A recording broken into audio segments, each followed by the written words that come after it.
The following show will feature some language and content that may offend some people.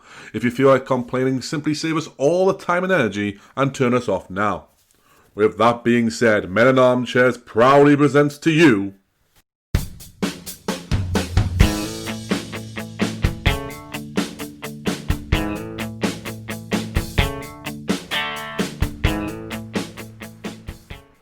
Hello, welcome to a brand new show, Bookmark, where we're actually going to book this time.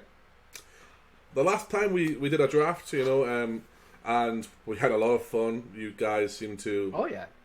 I mean, when you actually watch it, you'll probably enjoy it. We enjoyed it. We enjoyed it. Yeah, absolutely. So we got some interesting things. Those of you who don't know, Bookmark is going to be a series that myself, the Geek King, the Kaijbrew and Stevie Boss, the Steve Jones 313 himself, is going to book Raw and Smackdown, respectively. And then we are going to see who gets the best shows. Now, we will show you, basically today we're going to show you some intro to basically what we've set up with the after the draft results and how we go from there. We're also going to show you, well, our first episodes. We're going to book some bookmarks are going to book. Yeah. It only took 4 years of a new episode of Bookmark to drop, but it's going to happen, guys. It's going to happen. So, with that being said, as you can see, we're on the front of the TEW screen right here with my custom-made, skin. So, I hope people will appreciate it and like it. But what we're going to do is click over onto the new game. Yep. And there we go. And that work is a little magic through. Probably should have done this beforehand, but fuck you guys. Yeah. It's like, there are 10,000 errors. No, I checked that. Stop recording again! I've done a data check. I should have just checked beforehand that I needed to book the actual show. Yeah, you might want to check Rey Mysterio, by the way, because on the date I was looking at, Rey Mysterio seems to be on Raw. I don't think Rey Mysterio was drafted on either show, though. I believe I drafted him on the SmackDown. Well, if that's the case, you can have him. But we'll see what happens. If that's the case, you can definitely have him. I can actually check that because I can check the graphics I made. Ah, that's true. You did make some graphics. I'll quickly check that while that's loading up. Check is complete. No critical errors were found. Yeah. So how are you all doing? Hope you all are well. All right. So Bookmark is the game we're playing. Yep. Active in all areas. I drafted it to SmackDown. All right, not a problem. Then you can see our new little homage to the in the new game world builder. Yes. Previous drafts of greatness. Drafts of greatness. Myself being represented by the Nature Boy. Woo! Limousine riding, jet flying, kiss stealing, wheeling, dealing, son of a gun. As you can see, their boss being represented by, hey pal. Yeah. It's like, you're fired. And then on the other, following that up. Sorry for the peeking. Yes. For that, and then following that up, you've got myself as Easy E, Eric Bischoff, and right there, he's reading that he lost Triple H while. Oh, yes. Paul Heyman representing Boss is telling him that. And then you've got... Yes. Then for some reason I went from being the awesome ones to Stephanie and Mick Foley. Like, that's not cool. I mean, Mick Foley's cool. Mick Foley's not cool, and he was the first one to admit he's not cool. Mick Foley's an awesome dude. But the fact that he's not cool, that's good. And then you're represented by Daniel Bryan and Shane McMahon. The best in the world! I would go louder, but I would peak. I love how that was so loud, you got cut off. And then you went, best in the... Yeah, my voice even broke as well a little bit, so it's good. You're just emotional that we're finally booking this. I mean, finally is a key word with the fucking size of this thing, apparently. Like, finally is just... That's a phrase that just encapsulates our lives. It's like, finally, we're getting on with this shit. Yeah, it also brings up so many good memories for me. Yeah. Because, I mean, the amount of times that I enjoy stuff and just hear, finally. Oh, way to bring it back. Way to bring it back. I know what I'm doing. That's clever. But, it's like you know what you're doing. Hey, the Kaijbrew is nothing but effective. You are many things. But yeah, I mean, for me, what for you? Is there a single phrase you hear that instantly takes you back to Pro Bowls?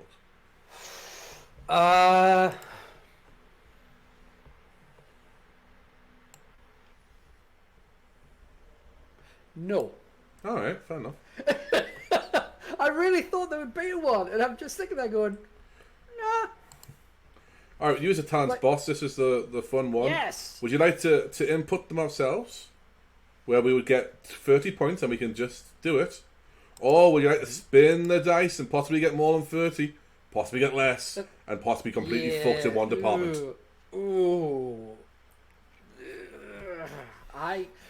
I do like a lucky dip. That's actually how I've always played this game in 2020. Is lucky dip. Like one of the things that you might notice when I book is I tend not to pick winners as much, yes, unless I have a specific idea in mind. Whereas if I'm going for a storyline, I would definitely be picking winners. Yeah, we can fucking lucky dip it and see all right. calamities befall us. Watch us get fuck all creativity and motivating. Yeah. All right, should we have a look? Here we go. Yeah. All right. Oh, okay. I mean, you're stuffed. You can't tell people to lose weight. 15, so that's 15, 21, 25, 34, 37? It's like 21. 10, 28. No, hold on. 15, 25. Yeah, it's 37. Plus carry the 1. Yeah. Yep. There's your next t-shirt. Carry the 1. I would have to give credit to someone else, and I don't want to do that. Yeah.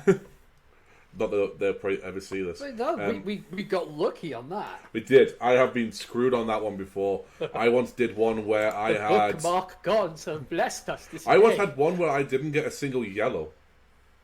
Nice. No. Red. They were all red and one black. I had 1 0, and I think it was in leadership. Oh fuck. Anyway, so let's kind of explain these stats for people who don't play too much. Mm-hmm. So negotiation is all about contracts. Yep, signing people, getting them to come in. Yeah, signing and re-signing. Mm-hmm. Motivating is, I mean, excellent numbers on that. That's how likely people are to work for you and go all out, pull off the great matches, get the great stats that you're looking for. So a 9 in that is fucking fantastic. Then you got like creativity, which is all about like gimmicks, storylines, that kind of thing. It's basically how well a gimmick change or a storyline can go. Like, it obviously, the higher the creativity, the better a chance of something succeeding. Yeah, and leadership to me is, as far as I'm aware at least, leadership is about loyalty and getting the how people are gonna react to certain things that you may do throughout and also how likely they are to say yes to you asking them to maybe shave their hair, do a big stunt, stuff like that. Then you got diplomacy, which is how you handle situations. So if you have to discipline somebody for something, it's how likely that person's going to be affected by it negatively or positively. So obviously the higher diplomacy, the better a chance of a positive or neutral outcome, such as someone being pleased that you fine them as opposed to suspending them. A lower diplomacy would be like, oh, so you fined me, fuck you. That kind of thing. And finally, Silver Tongue is one that Boss uses a lot. Because this is your ability to talk a wrestler into something. Now, there's a feature in 2020 that allows you to actually talk to to anyone. As long as they're active, they'll probably listen to you. And you can ask them to move closer to your company, to maybe think about changing their style up, to get into better shape. Have you heard that steroids can be really good for you? That's a fucking true one. There's all sorts of stuff like that. Stuff like you can ask people, maybe retirement. You can also ask the opposite. Or you can also ask wrestlers that as long as they don't have the attribute of never being able to wrestle again, how about one match? How about coming back for a little run? So it's an interesting one that, and we are royally fucked with a 3 on that one. But I would say we're pretty alright with the rest. Yeah. Now, one thing you're going to notice, and I'm going to just address this right up front. I ask everyone on my roster to get in a better shape. Even unless they're in the peak shape, I always ask why. Because fuck it, why not? That's full on Vince McMahon. Like, hey pal, you need to get some meat on those bones.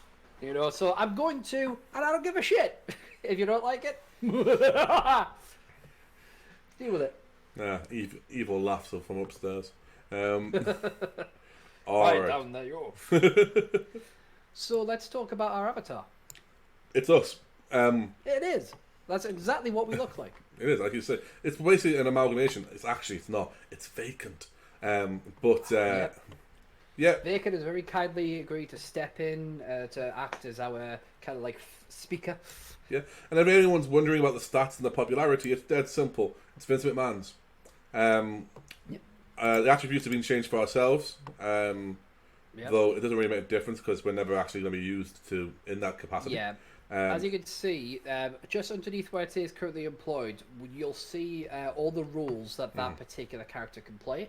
Ours is set to purely road aged, so we can't have them like do a promo. We can't have so otherwise we could like seriously cheat the shit out of it. But you can ask other talent to potentially take up new rules. Like you can ask, like Zelina Vega, hey, how'd you fancy being an active wrestler as well as a manager and stuff like that. Just like you could also ask them to retire and come out of retirement, that kind of thing. All right, and as you can see, we're available in all the countries, regions, shall we say? So the flag basically explains where that wrestler or worker can actually work. Yes. All right. You can ask them to work in new areas as well. Yeah, if they're not available in certain areas, you can say, "Have you thought about expanding your options?" So, and then on here we've got popularity. Obviously, it's how popular on every place. This is where you'll find your contract details. But let's get on to play as this character. Yes. Now we've got to choose a company. Which company are we going to choose? But it's going to be simple. It's the one we fucking drafted for. Yeah. It's like, we drafted WWE. Let's be New Japan. Wait, what? And away we go. We're going to start play as owner. I will start as unemployed. Yes. So as you can see, we have two shows for TV. We have WWE Raw and WWE Smackdown. Because that's literally what we're going to do. Yeah, we're not going to be doing 205 or main event or stuff like that. We also have made some slight changes to the shows, which we're going to go through. Yes. Basically, Raw and Smackdown are both 3-hour shows. Can I just say how happy I am with this main screen? Oh, yeah. Beautiful. Obviously, we're going to get... This is basically for everybody. We'll show you now what it's going to look like. This is where your article will actually show up. This is where, as you can see there, last night's results. That was where they'll get results of the previous night's shows. And this is your articles that you can look at. So, WWE follows the bookmark GM. PWA looking for a booker. The NWA looking for a booker. I wonder what happened there. 01 Job Search, I believe that is also a head booker. ICW head booker. And Fight Club Pro as well. And then there's always at the beginning of every game, they give you like random fucking free people for like finance, muscle, and fitness. And it's Roman Reigns is telling you about last night's Funny Money, perhaps the world's only financial-based comedy show, had a surprise guest, WWE's wrestler Roman Reigns. His brief appearance was part of a segment on a highly paid sports show. Sports stars even, because I can't read for shit. And it was suggested that at $300,000 a month, he is likely the highest paid wrestler in the world right now. Unfucking likely, but no. And then you got like the muscles of Big E. Fitness magazines often feature pro wrestlers, and it is Big E who takes his turn in the spotlight this month, appearing on the front cover of one of the biggest fitness magazines in the world. The American Powerhouse gives an interview inside, talking about how he has built up his raw strength. And then finally, the one that always makes everybody want to go, ooh, which one's that? It's Lana Top Searches, proving once again that she is one of the most popular figures in wrestling, unless you ask Vince McMahon. Lana is easily tops the Total Extreme Wrestling.com list of most searched for wrestling stars this month. The American has devoted fan base all over. Has a devoted fan base all around the world and has regular photo shoots, are always popular with her admirers and when she's on Instagram Live. Yes, which she might quit. She might have to. She won't. No. Let's be honest as well. I said there, Vince McMahon, isn't a fan. Obviously, Vince McMahon is. He's Dave Meltzer, maybe not necessarily be one. And Fuck also, Dave Meltzer. you just pulled... Yes, fuck Dave Meltzer. You just pulled a bit of magic there, boss. How's that? Because you were looking at the screen and the next thing you know, you literally, like that, you were drinking. The fucking camera just skipped for... we skipped a few frames and you were drinking. Fucking marvelous. Finally, my powers have come to fruition. Alright, so let's have a look at The Office. Yeah. As you see, there's no big news or anything like that because I've set it all up already. But this will tell you like who's ready to change, who's gonna, what's the turns, who's ready to debut, that sort of thing. We need 57 active wrestlers on the roster to avoid getting penalised for looking amateurish. We've got 87 at the moment.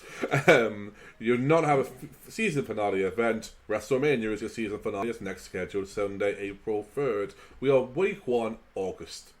So, with that being said, let's have a quick look at a few things. Now, first of all, what we'll do, we won't show you the roster, although I will quickly check that Rey Mysterio piece of information, boss.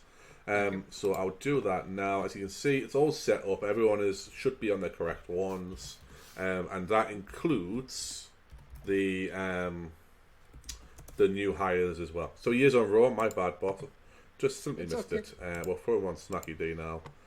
Save. Trust me, it was not a screw job because Geek does not want Rey Mysterio on his Yeah, roster. I don't have any issue with Rey Mysterio. I just don't. Listen, here's the thing. Rey Mysterio's best work recently has been crying for his has been crying for his son not to be beaten the fuck up. But yeah, all right. So what we'll do first of all, we'll look at the creative.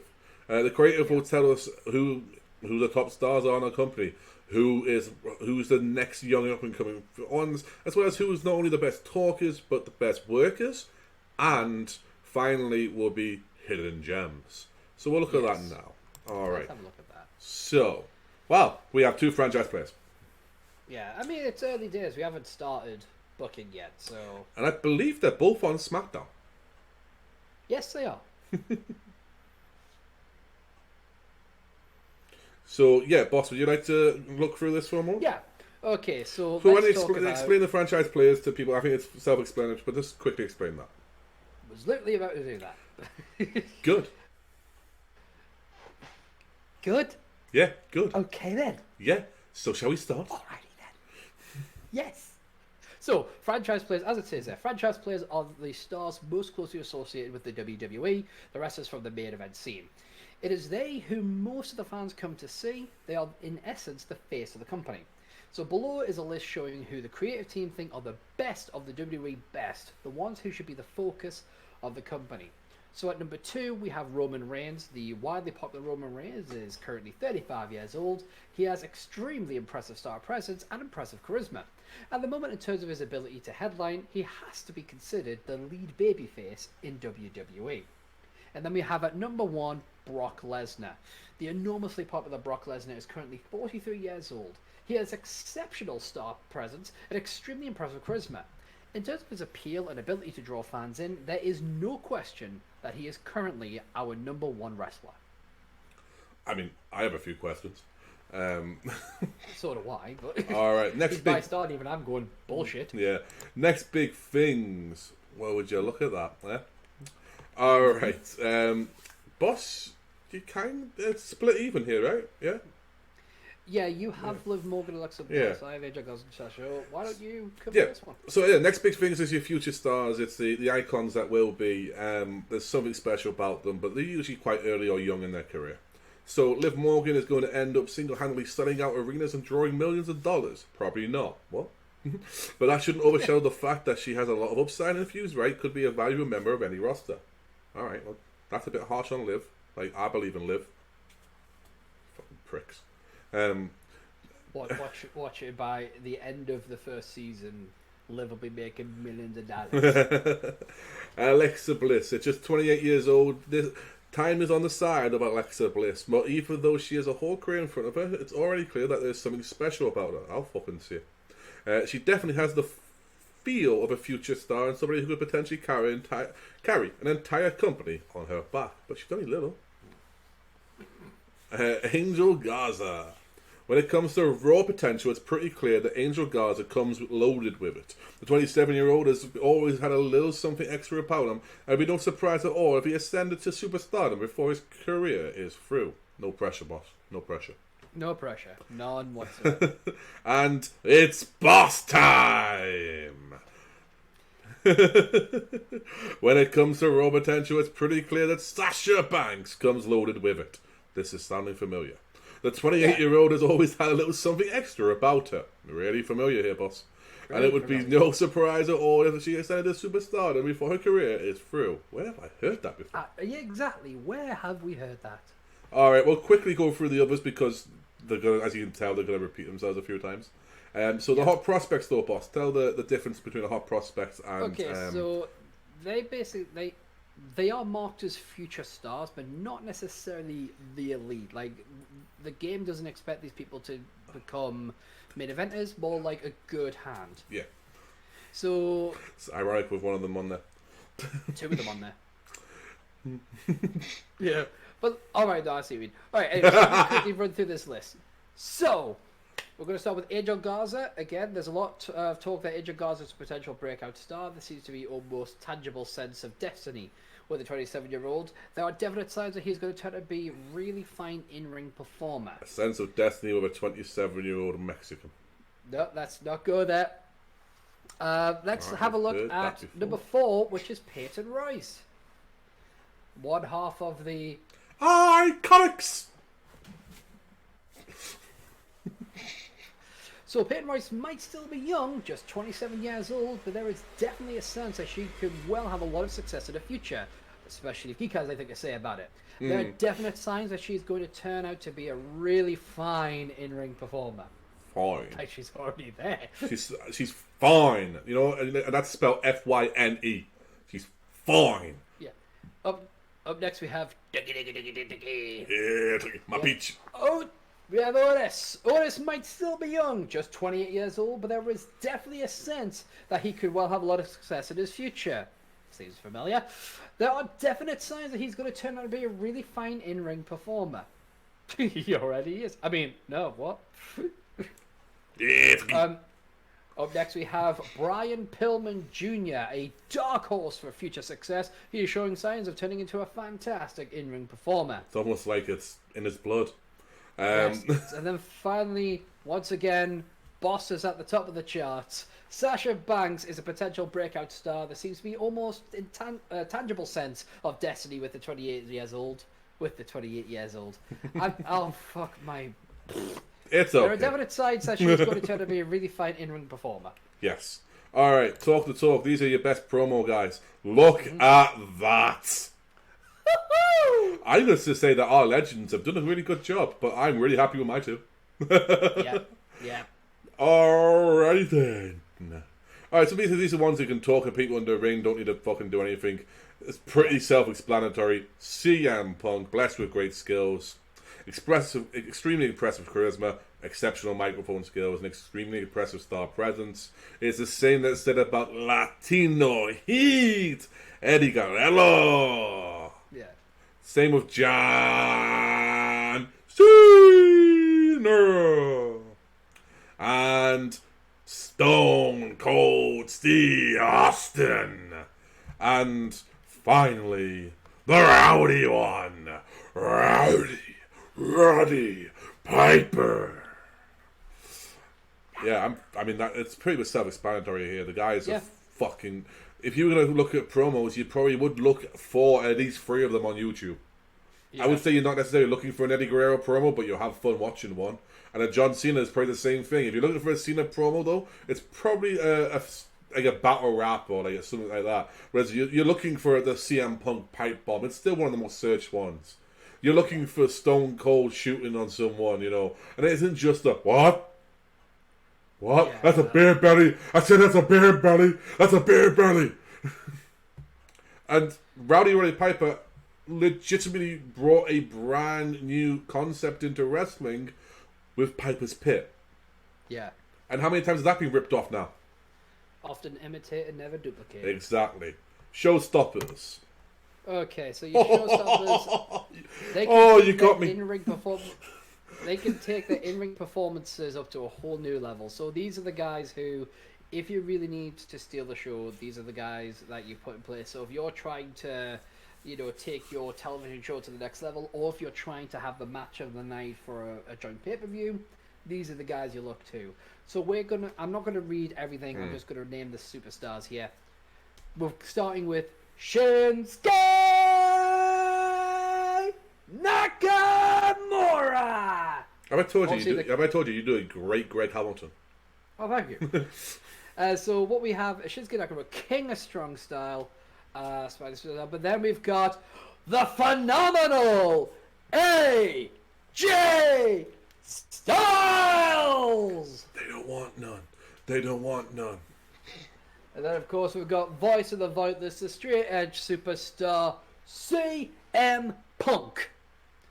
Followed by the Monday Night Messiah, Seth frickin' Rollins. And then, top of the charts there is Latino Heat, he lies, he cheats, he steals, Eddie Guerrero. Viva la raza! If you ain't cheating, you ain't trying. All right, I'm still gonna have to listen to that theme song. Ring generals. Oh, that's looking pretty SmackDown heavy.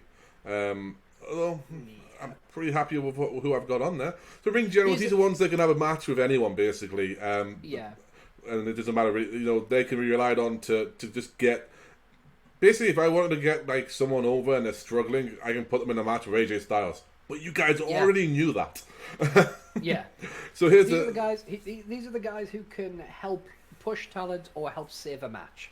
Exactly that. So you've got Stone Cold Steve Austin, which might surprise a few people, but think about what he actually did. You got CM Punk, Eddie Guerrero, AJ Styles, and Daniel Bryan. I don't think that's a surprise to anyone, really. Maybe I think Austin's a surprise. Maybe that you didn't get Seth Rollins on there or something.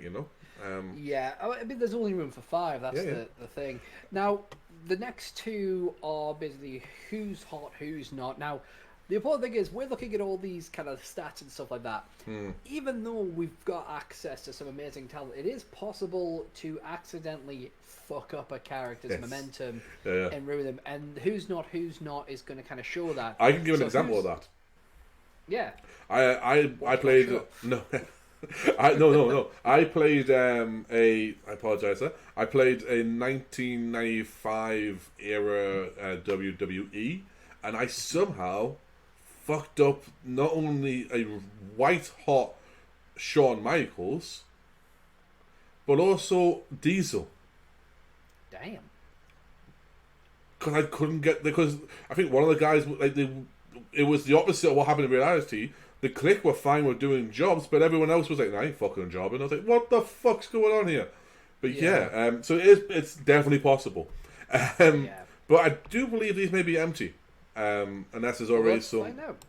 So who? Oh no, we got some momentum already. So let's have a look at who's hot. So these are the guys that momentum's on their side right now. These are the ones that are, as we're starting the game, these guys have got the momentum on their side. They're already got the fans. So we're starting with number 5, Matt Riddle, who's recognizable. We've got the monster among men, Braun Strowman, who stole my look. Yes. And then number 3, I've been bald and bearded for a lot longer than he has. Yep. And then at number 3, we've got the Let Me In, the Fiend, Bray Wyatt. Is he here? That was fucking dope. Thank you. Then at number 2, we've got the Big Dog, Roman Reigns. Somebody get Michael Cole a cigarette. He's done. And then at the end, this, what's he called? Is it like the Scottish Terminator, the Scottish Psychopath? I think they use Terminator when he's a babyface. Fuck it, the Caesar of Claymore.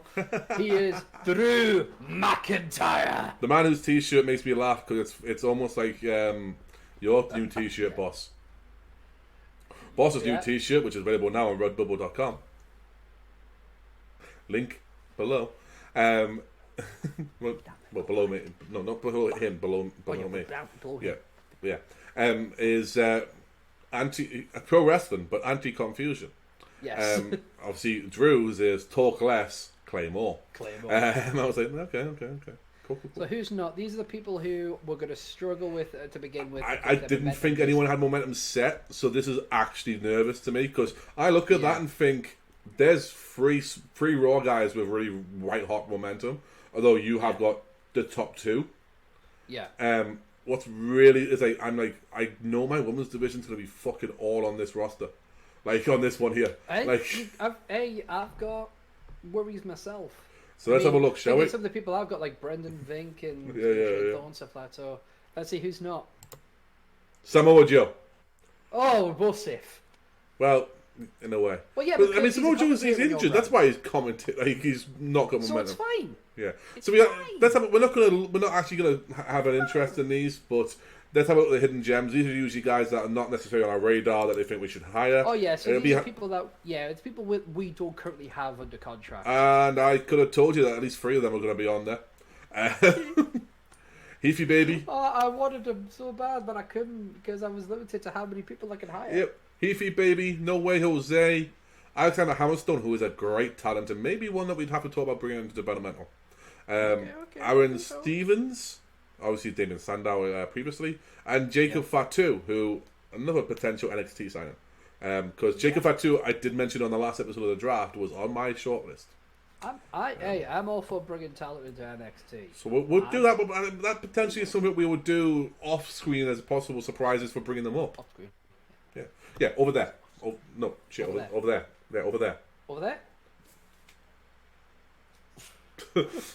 He went that way. Yeah, that way. All right, so that's our. We'll go to the MIA bar. Yeah. We got a bar. Well, now. There, you want me to start drinking? I'll fucking that's the shitty fucking start. For you to start, you would have to have stopped at some point. Hey, listen. I last Friday was a fucking experience I will never forget, and I loved. I learned that I like whiskey. I really learned that I like old fashions. Picking up where I left off. Yep. All right. Our product is classic WWE, so we're not going to go into that. Needless to say, it's 60-40 for how matches are judged towards popularity and actual in-ring ability. And it's based on whichever one is higher is the higher split, basically. If you got higher popularity than productivity, then you're going to get rated 60-40 on popularity. And as I say, there's certain things has to happen in the actual match booking, but that is essentially for ourselves that we have to have one storytelling match. Yes. And we'll be penalised for certain match types, which is going to be difficult to try and get. Like, I think Hell in a Cell we get kind of negatively booked on, but we will have to tweak the matches ourselves. Which is easily done. All right, roster-wise, we've done stables. We'll have a quick look at the stables. Yeah, let's have a look at the stables. So as you can see, the Church of Rollins is looking pretty fucking poor at the moment, but there will be more. Yeah. You've got... I'm going to quickly just skip the second one, boss, because we know that's one that you're working on and you've got a little thing planned for that. But that being said, the Allure is the one obviously that Boss brought in from his free agents draft. Yeah, one of the shocks of the draft. Yeah. You've got the Artist Collective, currently with the Pro Wrestling Purists, because they don't have a group T-shirt, and it looks like they never will now. The Hurt Business, sorry, that's the New Day. The Hurt Business. Now, the issue with the Hurt Business is the Boss, ironically enough, Boss actually has the ability to do it as it is on TV. Because you do have said. I do, but I don't have MVP Bobby Lashley or Shelton Benjamin. You do. You drafted the Hurt Business. Did I? Oh, yes. Yeah. It was like second... I remember Rey Mysterio. I don't remember the Hurt Business. What did I draft? I think... Do you know what? I think it's... Someone has the ability to do the Hurt Business, and I can't remember which one it is. I generally think maybe I've got them. Yeah. Anyway... I generally thought that you would have been smart enough to book them. I think I have. And then there's the New Day. I can't remember now. Fuck it. I'll see what happens. Oh, I've got the new day. Yeah, and then finally is Boss's It was my first draft. Boss's stable, which isn't technically a new stable, but it has been given a bit of a facelift, which is El Dorado. The Hurt Business on Raw. There you go. And it's the image for you. Yeah. and it's El Dorado, which is Selena Vega with Andrade and Angel Garza. I'm going to work on a better image. That's just a stock holder one for now. I'll have a go myself as well. But we'll see what happens. All right. Yes. But and then we'll have a look at storylines at the moment and titles, but we'll look at tag teams first of all. Yes. Obviously, you've got Heavy Machinery. You've got Los Dorados with the finisher of the El Dorado. Although it should be not today, Stars. Stars, can't do it. You've got the New Era Heart Foundation with the Heart Attack Blockbuster. Ready, Aim, Fire, which is what Boss is calling the team that was formerly just known as Vink and Fawn, which is quite a cool idea, Boss. I'm guessing you're going for like just a hit squad sort of idea, yeah? Yep, with their finisher, the Firing Squad. Mm-hmm. So is that a shout out to the Bullet Club? No. Tamatonga might think it is. You've got the Allure, obviously, with their finisher, the Irresistible. And then you've got the Artist Collective, one with the big swing to Kinshasa, that makes perfect sense. The number 2, the Haluva kick to the running uppercut. That's very cool. And number 3, the Blue Thunder Bomb to Kinshasa, which just sounds very painful. It is very painful, yes. Yeah. You got the Butcher and the Blade, one of the 9 teams, and I've named their finisher the Beautiful Darkness. Yeah. Yeah, I love the Butcher and Blade. Awesome gimmick, awesome look. You've got fucking clicks. The Dirt Sheet. Yeah. Be Jealous. Yep. The Golden Role Models. I like the win by example as a finish. That's nice. Thank you. Good Brothers with the Magic Killer. Yep. The Iconics with the Sick Knee from Sydney. And they shall never be torn apart. Not in my world. The Messiah and his Disciple within Rollins' name. Fantastic name. Thank you. The New Day, Midnight Hour. The New Day, the Midnight Hour. The New Day, Up, Up, Down, Down. And then you've got the Revival. Say yeah. Go hard. I just give myself a fucking cough. Well done. I apologise, guys.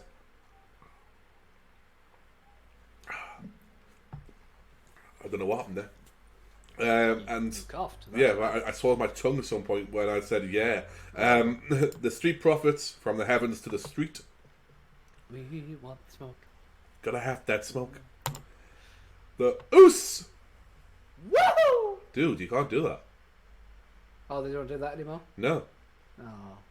The double super kick. You got the Viking Raiders with the Fallout, because fuck am I calling them the Viking Raiders with the Viking Experience? Yeah.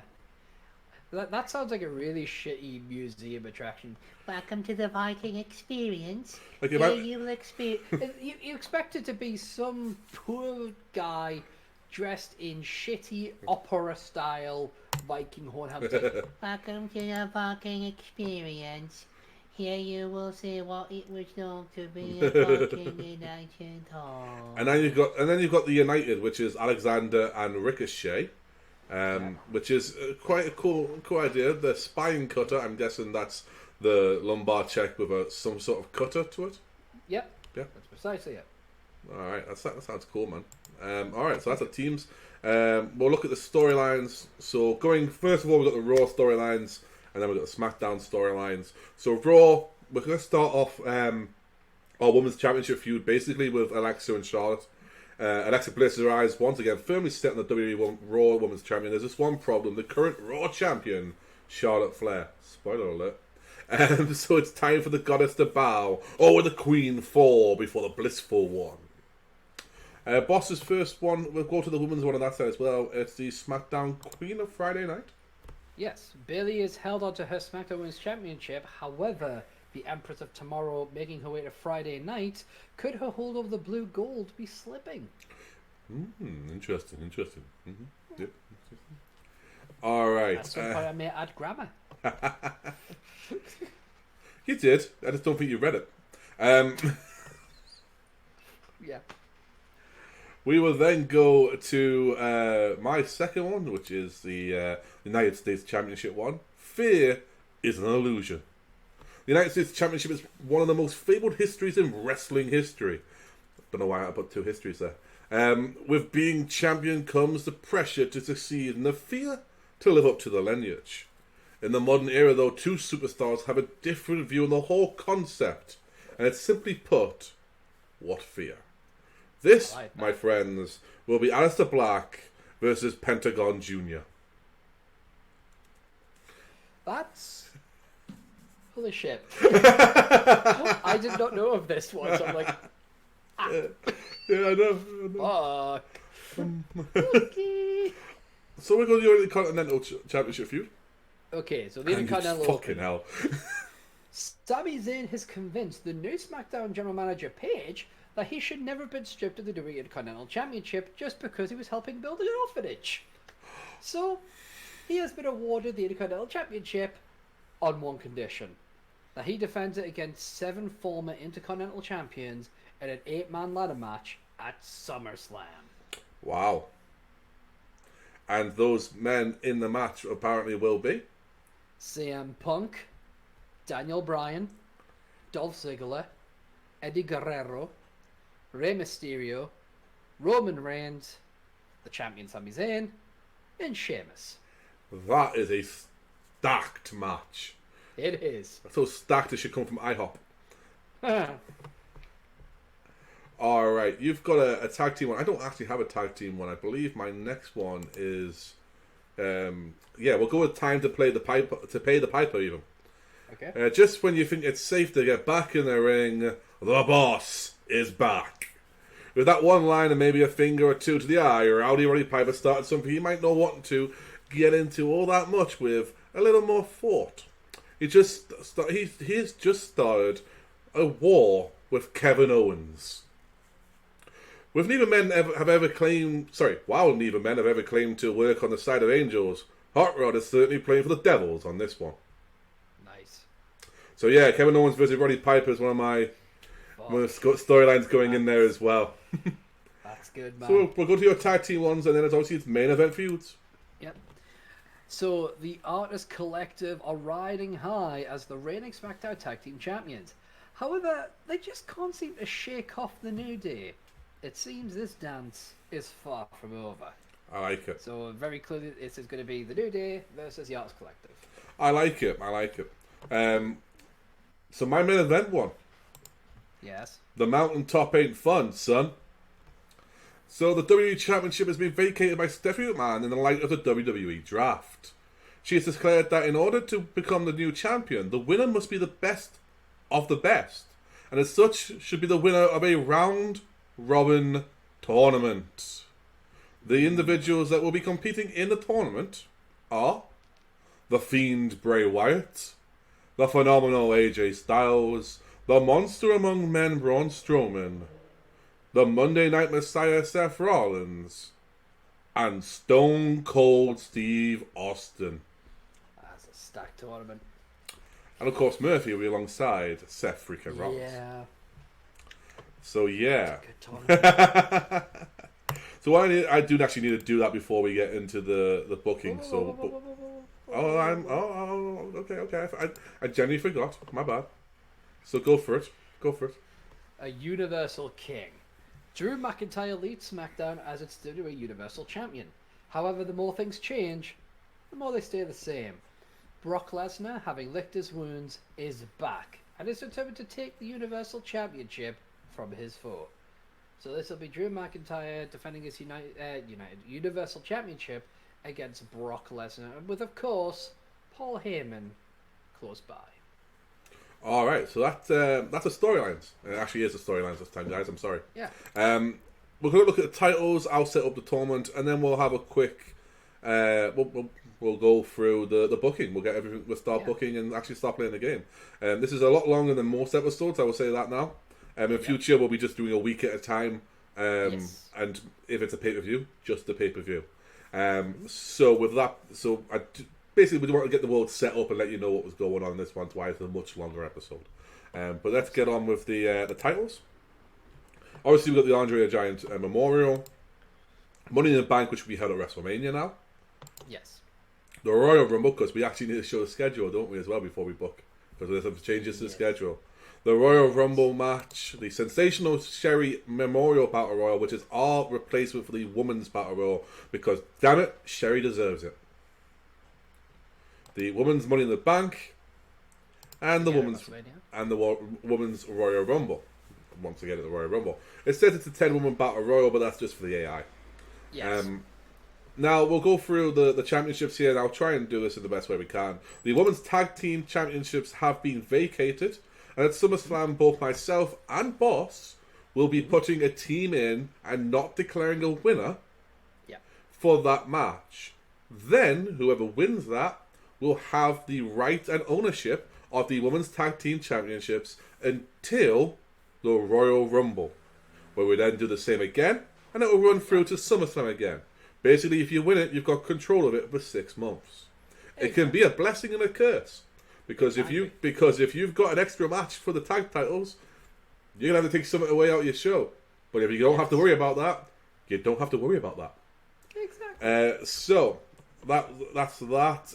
The 24/7 Championship will be, as it is now, it's vacant at the moment, but it will be very much just use it as you want. But we'll declare the first new champion at SummerSlam, where me and Boss will pick a random superstar to throw into a match, and then from there, shenanigans, just shenanigans. So because we're not being territorial about the 24/7 Championship, because it's a low prestige and it's just there for shits and giggles. Exactly. We have brought the King of the Ring back, because why the fuck wouldn't we? And it will be its own event again, and it will be a one-night tournament where we will choose, I'm going to say 4. We'll do an 8-man tournament on the night. Yeah, 8-man tournament sounds good. And, Boss, if you like to do qualifiers beforehand, you can do it. Yeah, I like the fact that in the history, it doesn't show the last one, which is King Corbin.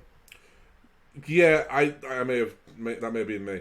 I vacated the title, and I don't believe I added to the lineage. There you go. Yeah. Alright. Abdication! So what we'll do now is we'll have a look at the tag team champions now. We have set up some champions, just like you would if you were playing GM mode. As is clear by my storylines, though, I have kept my World Championship, the Universal Championship, to vacant so I can run the tournament. Alright. So, SmackDown, we'll go Raw, because it's right there. Yeah, let's go. So, the Raw Women's Tag Team? The Raw Tag Team is the Hurt Locker. Yeah. Which is Shelton Benjamin and Bobby Lashley. Because I think that's going to be fun. Is it the Hurt Business? That's what I said Locker, didn't I? Yeah. Yeah. Yeah. That's a different thing. That's a film. Yes. Good film. I've never seen it. It's cool. Cool. Alright, SmackDown tag titles. Move along. Is, of course... Yeah, it's collective. The Raw Women's Champion, as I mentioned before, is the Queen, Charlotte Flair, a current 5-time Raw Women's Champion.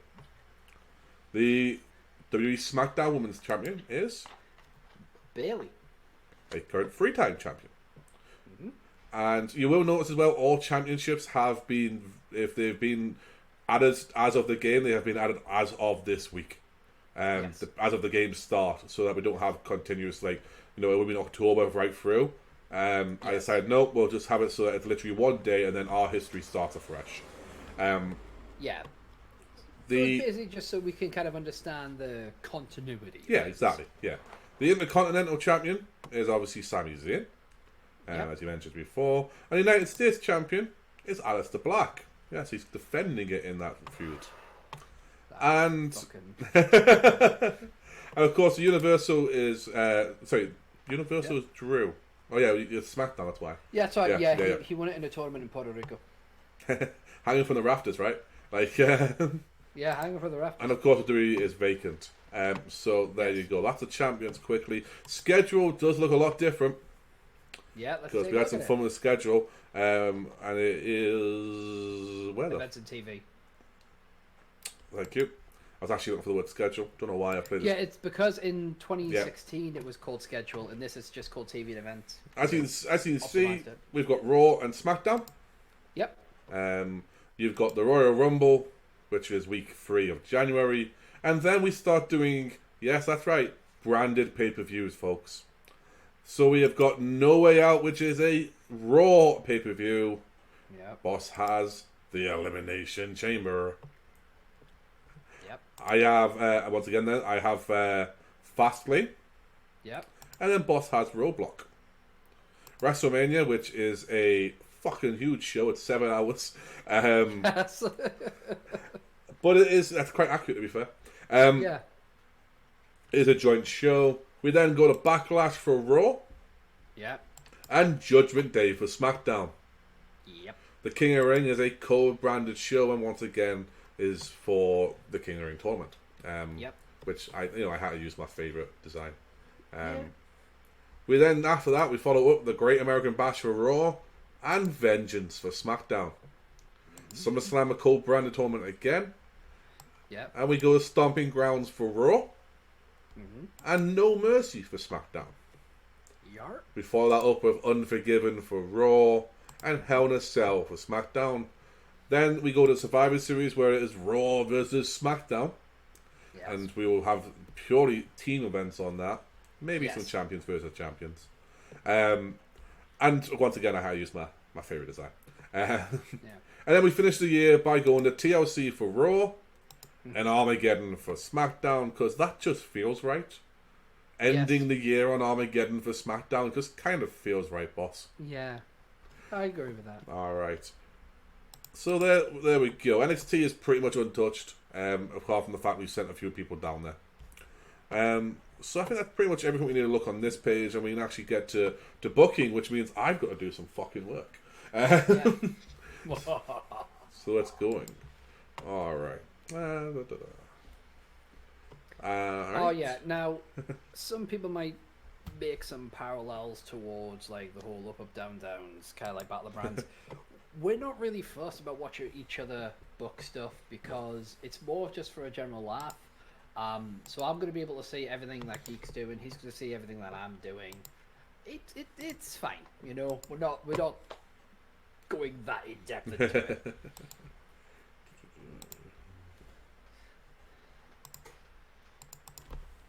This is where you get the music in the back. Dun, dun, dun, dun. Go to incompetech.com, grab some music. I already have that for something. You would have heard that in Incompetech.com at the beginning. I'm just imagining this music here. Okay. I mean, guess it that probably isn't. No.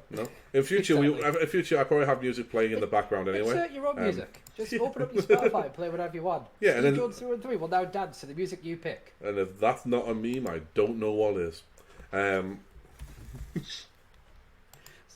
Someone's playing like Beethoven in the background. Like, it's like Steven's dancing, all happy. What's the music? And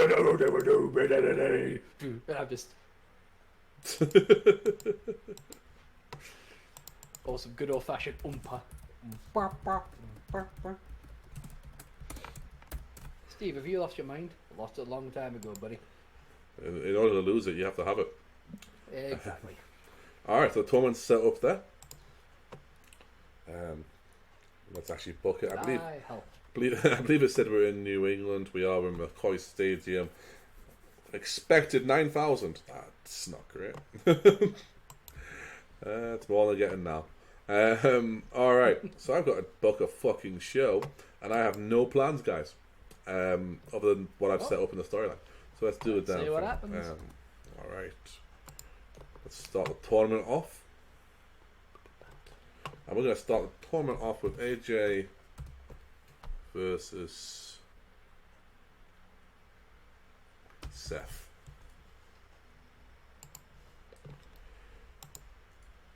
And put on for that.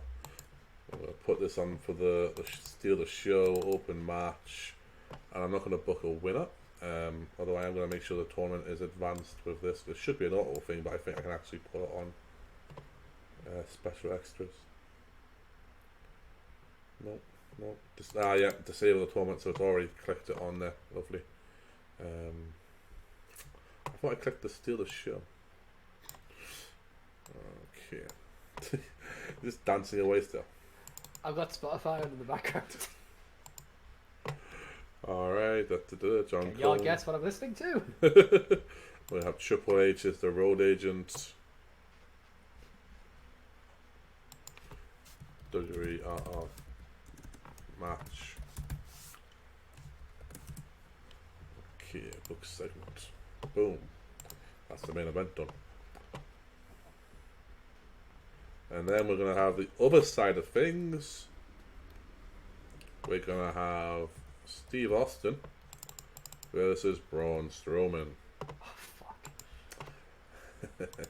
That's not a match, that's a fight. What? Goddamn, son. Hey, kid. Goddamn, you gotta line up, kid. Yeah. It's called working, don't you know it? Like, What? I gotta stop a hole throwing you. I want to try. he just got this big monster like, where's puny bald man? Goddamn, I'll show you a puny ball, man. Goddamn. Well, how do you think you are, kid?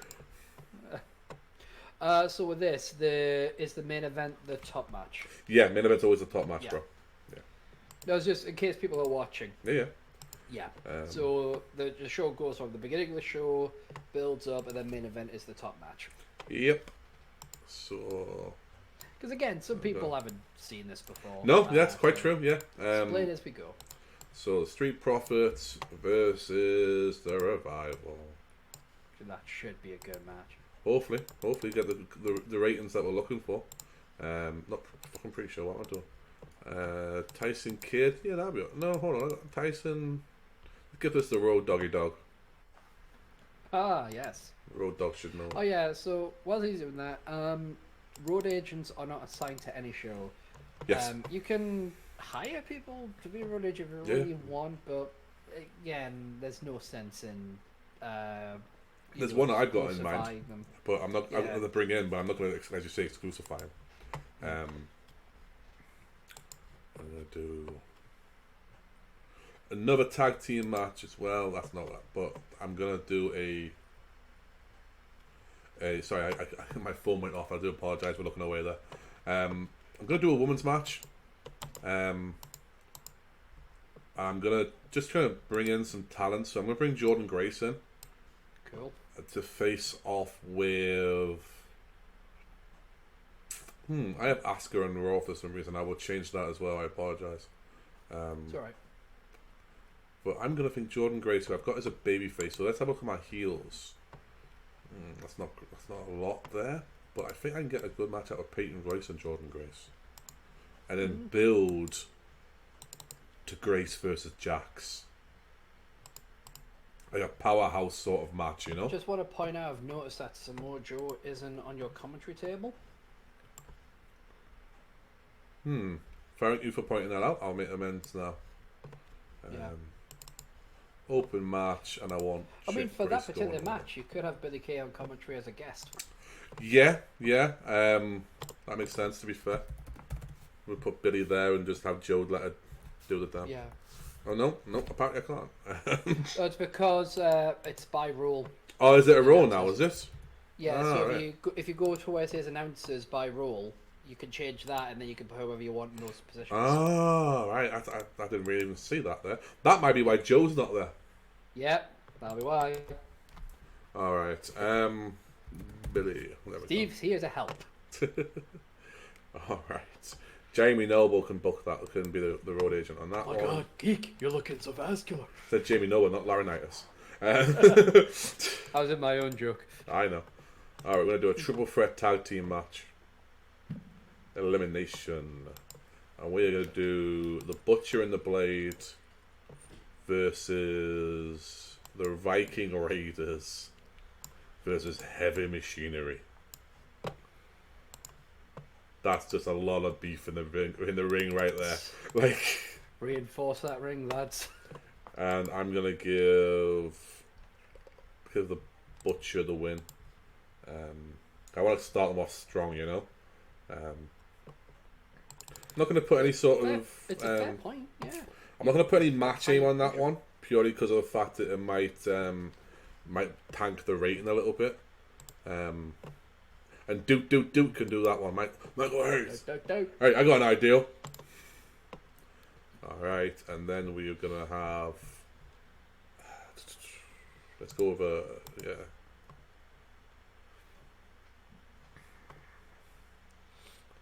All right, so let's exclude who's been booked. That was much easier. Did you see the fucking change there? All right.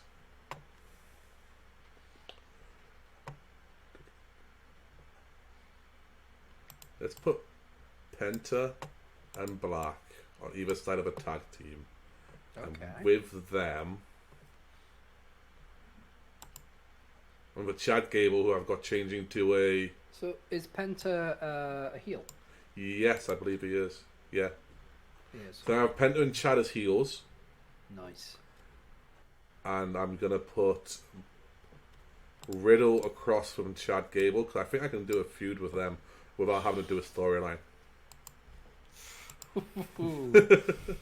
That's a match. Well, hopefully, let's hope that the fucking algorithm works for it, because you know what the things I like, dude? You think you've got a great match and it would be an absolute stunning match on TV. Yeah. And you get fucked. The fans are bored by it. It's like, God damn it, you're the Viking experience again.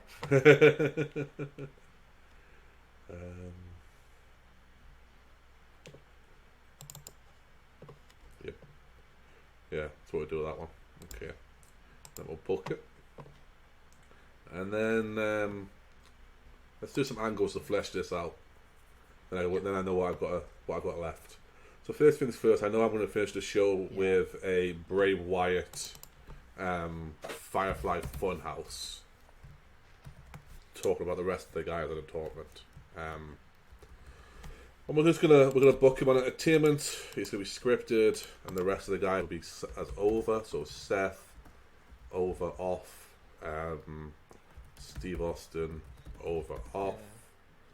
AJ Styles, over, off, and Braun, over, off. Now them being rated and over shouldn't hurt the rating, purely because they're off screen, right? Exactly. Yeah. So, Firefly. Both they're on screen, surely. Yes, if they were just on overness at 8 minutes, it would just unless they're. I mean, I'd say Austin in '99 or Hogan in '84, like where Hogan could literally just stand there and nobody give a shit. Like they're just, you know. Trust me, nobody ever gave a shit. Mass hysteria. Firefly Funhouse, and it's Bray talks about round robins, which I imagine he could have a fucking feud deal with. Alright, that can go there, and then we'll throw it to there. Alright. And because I just clicked the wrong thing there, but because I can, I'm going to start the feud off with KO and Piper in Piper's Pit. Ah, well, that makes sense. And maybe next week we'll get a KO show. Yeah. Hot Rod has a problem. Alright. And then Roddy Piper. And we'll do it. But the fact that on the one show you got two people who use the stunner as a finishing. Yeah, I mean, I'm probably going to make Kevin Owens go back to the pop-up powerbomb. Yeah. But, yeah. Battle of the Stunners. Austin wins. You haven't had the match yet. I know. It's almost like Mil Mascaras. No job. Alright. So that's the two angles I really want to do. But I'm going to have Stephanie announce the tournament to open up the show. And then I'll just do a couple of hype stuff like that. So Stephanie McMahon announces tournament. Okay, so it's Steph once again on overness, and then the rest will just be literally on Step on entertainment, the rest on overness and off screen.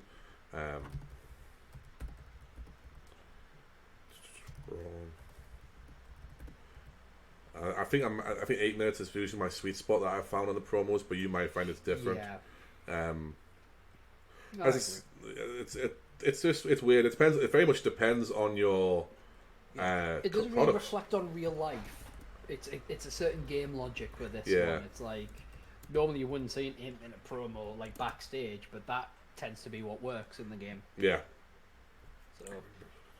So I found that when because I've got a notepad with like a kind of the beginnings of my first show, and I've got like things where I've slotted down like 5 minutes for a backstage thing. It's like I'm booking it as if it was actually TV. Yeah. Like, I need to add more time to them. Definitely lets you know she'd prefer to work without a script. You know what? There's no one else out there. I'll try it. But if you fuck up, Steph, you're getting fined. It is a risk. Like sometimes you get something amazing, then sometimes like with Bray Wyatt, you're like he could potentially do it unscripted, but then do you want to take the risk? Yeah, and it's difficult if you got other people in the promo that don't know how to work with that. True, but in that Bray Wyatt one, he's the only one on camera. Yeah, but I say this time though, I'm not going to take the risk. Sometimes I will. This particular time, it's a main event going off. I kind of want it scripted, and I want it to be a bit more. And he didn't complain either, so that shows me that he's okay with it. And we're going to just do 5 minutes on that promo. Alright.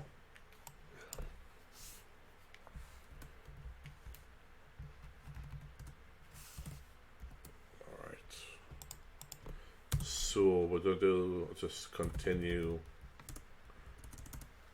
No, we'll just cut this brawl. No, have to be pulled apart. And then the referees will show up. But I don't actually put the referees in there, do I? Don't have to anyway. I'm really annoyed at Samoa Joe because he is down as my announcer. Yeah. It's something that we'll have to fix. He's not showing up at all. Could it be because you updated the injury? Could be that his injury's been increased, but that does not look good for my... Well, what you could do... I'll have a look at the roster in a second. Why don't... What you could do is you could bring up someone from NXT for this show, and then we can fix it afterwards. Like, I'm all for you bringing someone up from NXT just to do the commentary for this show, and then if needs be, fucking have them be a permanent NXT announcer if needs be. Let's have a quick... I genuinely don't mind. Let's see what's going on with this. Unable for booking, 3 months. Yeah. Okay, he was fine.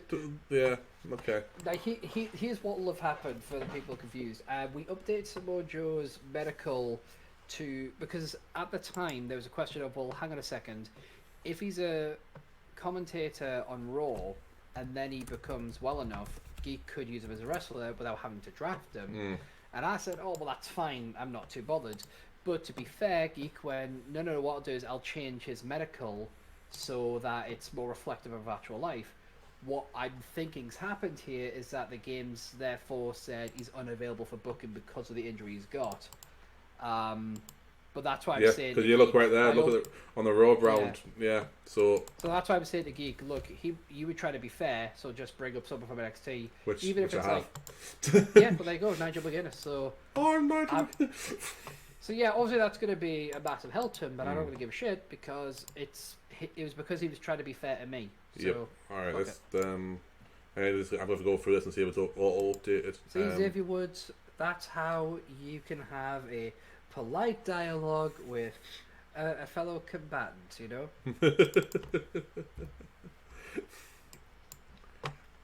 Maybe if y'all could just get along, there wouldn't be a left-right rivalry. I'm just... Don't do it, dude. Don't do it. Like, I'm so full of shit. I'm Team Xavier all the way. Yeah, we are up, down people here. Although I've got to say, the left, right crew have a lot of my favorites. I know, but it's like I love how on my Amazon wish list is just like so many belts. You know, each of them saying no one will ever buy this, but fuck if I'm not putting it down. Hey. Shy Ben's getting out, mate. Exactly. I know it's annoying to Yeah. people, but I'm going through to make sure that I'm like. Oh, I'm while, just while you're doing that, just Yeah. in case anyone's wondering about those ones, these two were custom-made ones I got from eBay. yeah, you can only see one of them, bro. You can Alright, just see never the winged eagle. Well, not the winged eagle, sorry, the big eagle. Yeah. Yeah, I see. mean, this one I won. Nope. But, you know, it nope, you can't see it? Okay. Can't see the big gold, no. No.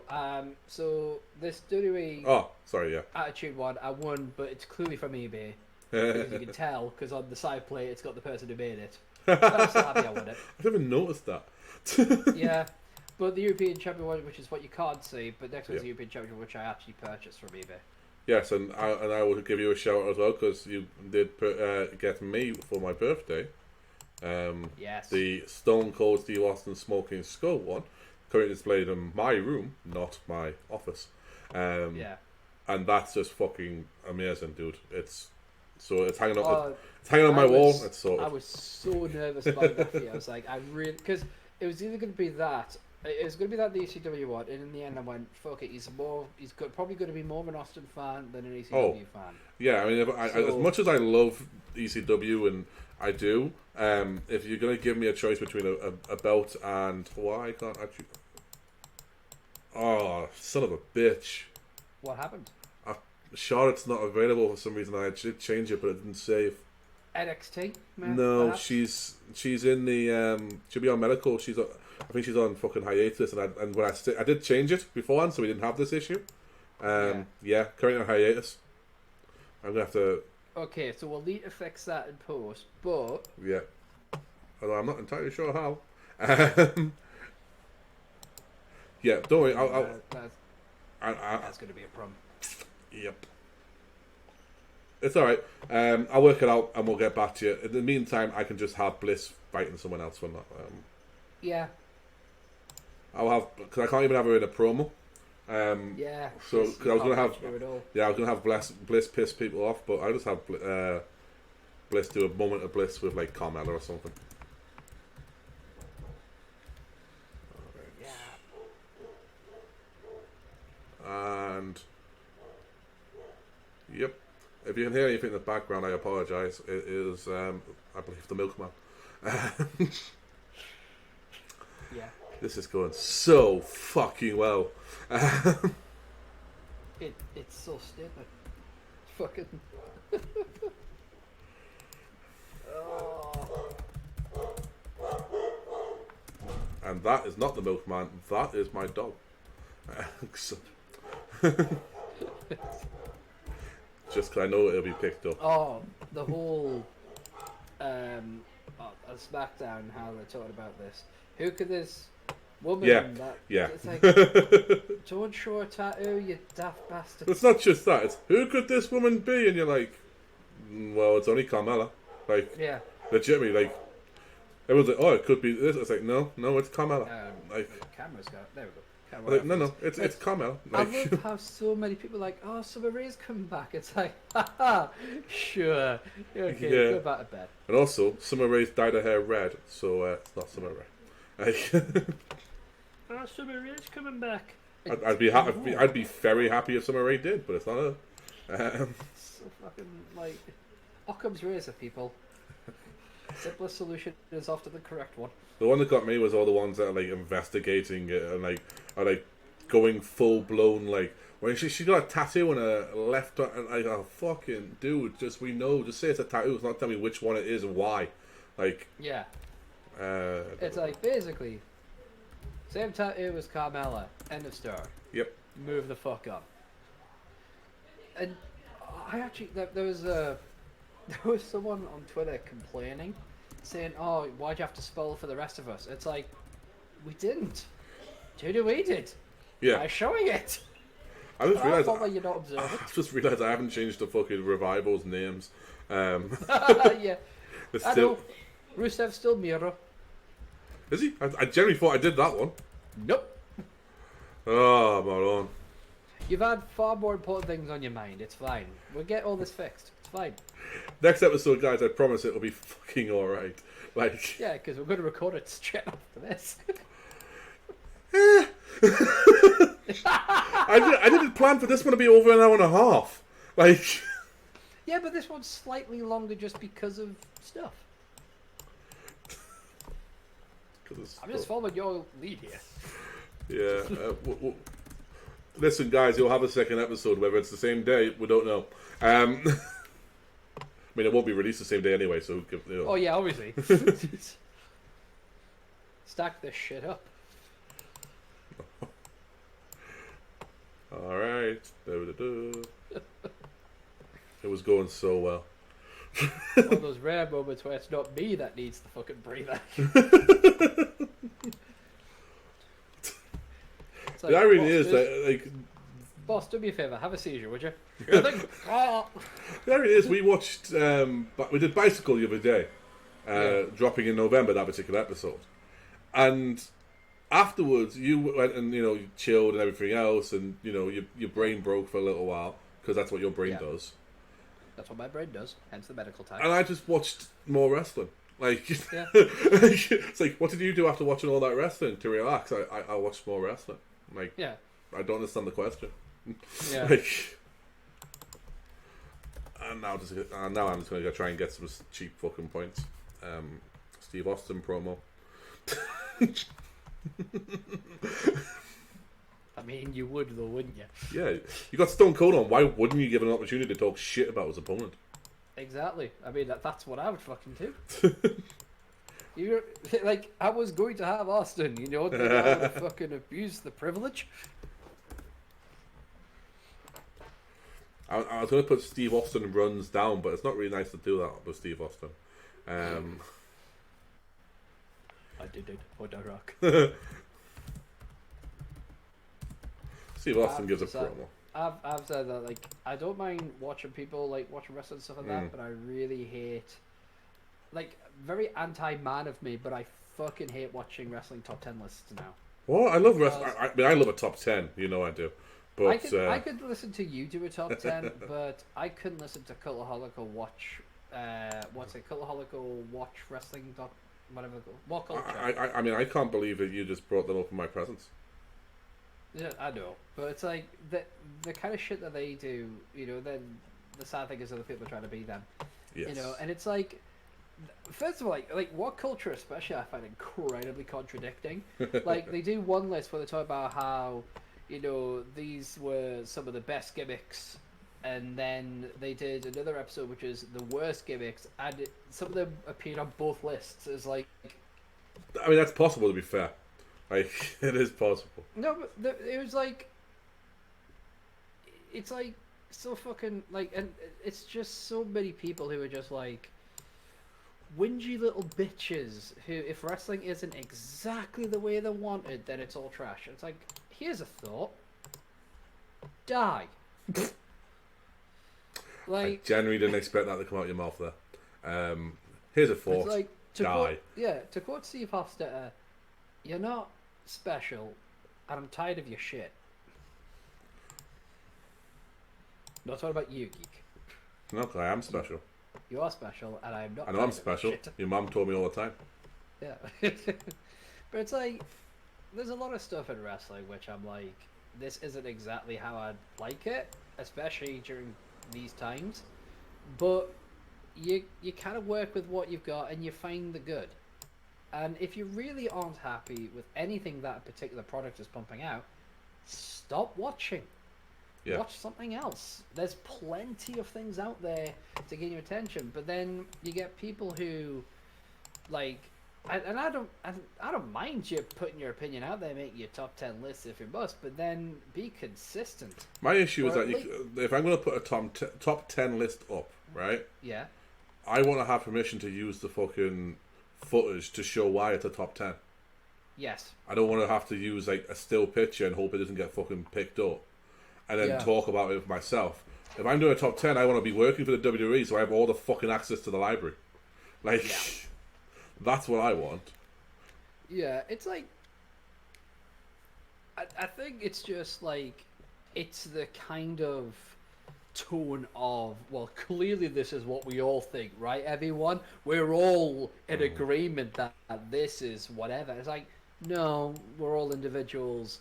Like, my favorite kind of tips are the ones where someone's like, "Hey, this is my opinion. If you don't agree, cool beans." Yeah. And there's plenty of them, But by God, the main ones are like, we all agree this is shit, right? We're all the same. No, we're not. You are alone in your opinion, and you can fuck off.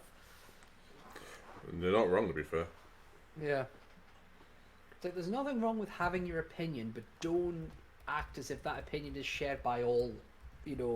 It's like when people say, and hell, I'm guilty of it as well. When you say they're like, nobody cares. Really, you've asked everyone, and no one cares. It's like, nope, nobody wants to see this, so you've asked. We're all guilty of it, but it's like when you're making YouTube videos about it and putting that content out there, it's like, guys, come on. But then I just don't watch them. I go watch something else because, again, there's loads of content out there, like, MIA as an example, and others out there, but like I could watch a video with Geek's opinion easily because it's always presented in a manner of, this is my opinion. Mm-hmm. If you agree, great. If you don't, I mean, you'll usually hear me say about 4 times, this is just my opinion, but... Yeah. But... Let's do a woman's match to round everything off. Because I think, if I'm right, you're in a promo, you're used to in the promo, you can't be used to your tag team partners back, you're in a promo, yeah. Yep, go ahead, mate. I was actually reading an interesting article the other day. I won't reference where from, but the article was basically saying awarding people championships who have never won a championship in the company. Like, so they were talking about like the WWE Championship, the Continental United States. And it's like they were trying to create this list of like, if they had to award these superstars championships, which would they pick? And, okay. It was an interesting concept. So I might look and do something like that, like some kind of list myself. But it was interesting. Maybe it could maybe be a TMO special. Yeah, it's interesting to think about all the people that never got like a top tier title in a company. It's also interesting to see what people's opinions of certain superstars are. Like in this list, they were talking about how Bam Bam Bigelow should have at some point been a top tier champion. And it's like, it's an interesting thought to see how people... I mean, he won the ECW World Championship. Yeah, when it was legitimately like a World Championship. Yeah. I think it was very like kind of WWE. No, yeah. I mean, Bam Bam, when he was in WWE, was never positioned as a main eventer other than his feud with LT. And that was purely more of an LT thing than anything else. Me, if you had Bam Bam early to late 90s, well, early to the point where he was in the WWE, you could have built him up during that period of time after Yoko drops it to Brett. Yeah. Or if you had, to me, the big one's Vader. You had Vader in WWE in 93. Literally, if you had him 2 years before he turned up in in WWE itself, yeah, he's a surefire WWE champion. Mainly because he doesn't work with Shawn, and Shawn falls out of love with him. Like, that's literally like. Yeah. All right, I think I'm ready to go here, mate. All right. Yeah, everything's in place. I can't tweak anything. I've got no real spots for anyone else, and I've got like 2 minutes left of like to book 180 minutes. So. All right. Let's book the damn thing. So, start the show. Okie dokie. All right. So the pre-show, an abysmal pre-show match. Liv Morgan defeats Bianca Belair, Lacey Evans, and Nia Jax when Liv Morgan submits Bianca Belair. So that's all right. That's why I booked the winner of that one. So yeah, 46. That's a pretty one. All right. So we open the show with 66. Stephanie announces a tournament featuring the competitors, and she did a massive job of improvising. Looked good. Yep. They would have got a higher rating if they actually were on screen, but I'd had them as entertainment. But I thought it'd be better if like Stephanie's just announced them in ring. Yes. All right. And in a terrible match, bullshit. Wow. Aleister Black and Matt Riddle drew with Pentagon Jr. and Chad Gable when the match descended into chaos. Aleister Black carried the match in terms of in-ring performance. He had a 63 and everyone else had a 52 or a 50. Penta's in-ring's at 50. Be a terrible match. No. That doesn't make sense. I think it's the ending that hurts it as well. And then I had Aleister Black and Pentagon Jr. being pulled apart during the fight. That's a 61, so it's not terrible. Okay. A 60 for an abysmal match. The Butcher and the Blade defeated the Viking Raiders and Heavy Machinery. A 60 is not an abysmal match, like. It's not. It's out of its ass. In terms of in-ring work, Otis was head and shoulders above everyone. Otis had a 68 in-ring. Well then, what the fuck's going on? I have no idea.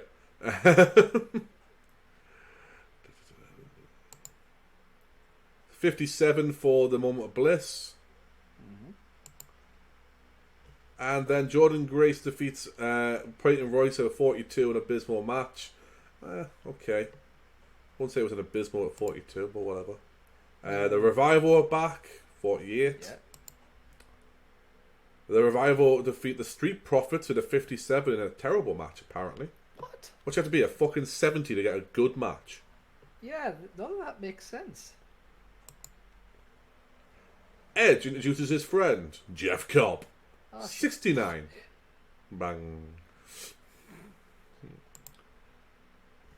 In a terrible match, Mustafa Ali defeats Shelton Benjamin and Murphy when Mustafa Ali pins Shelton Benjamin, 56. And there's a high spot, 81. Stone Cold Steve Austin shoots a promo. But Austin benefited from having a hot catchphrase and a groundswell of public support. Which is basically his entire career. Yeah. And a 77 for the match, in a good match on a 77. Steve Austin defeats Braun Strowman with a stunner. This match was part of the WWE Championship tournament. Yep, that's alright, advance, that's good.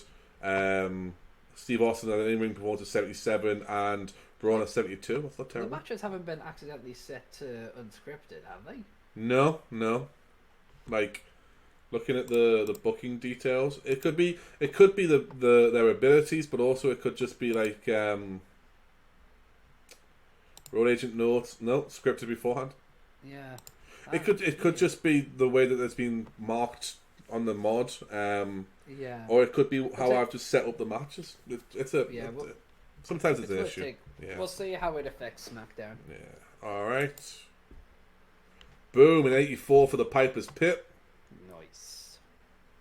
Then we go to the main event match. It's an 81. Seth Rollins defeat. It's a good match. Defeated AJ Styles. Seth Rollins defeats AJ with a pedigree. We might have to change his fucking moveset. AJ had an in-ring performance of 75 and Seth Rollins had an in-ring performance of 77. I've got a feeling they're not bringing their best for Raw. No. I feel they're holding back. It happens, but what I need to do is I need to look at their traits. No, I need to look at the Raw and SmackDown, what they're set as, whether they're set as like, go for it shows or set as like minor shows, I need to do that. Yeah. But anyway, and then 75 for the Fiend for the Firefly Funhouse. I'll take that.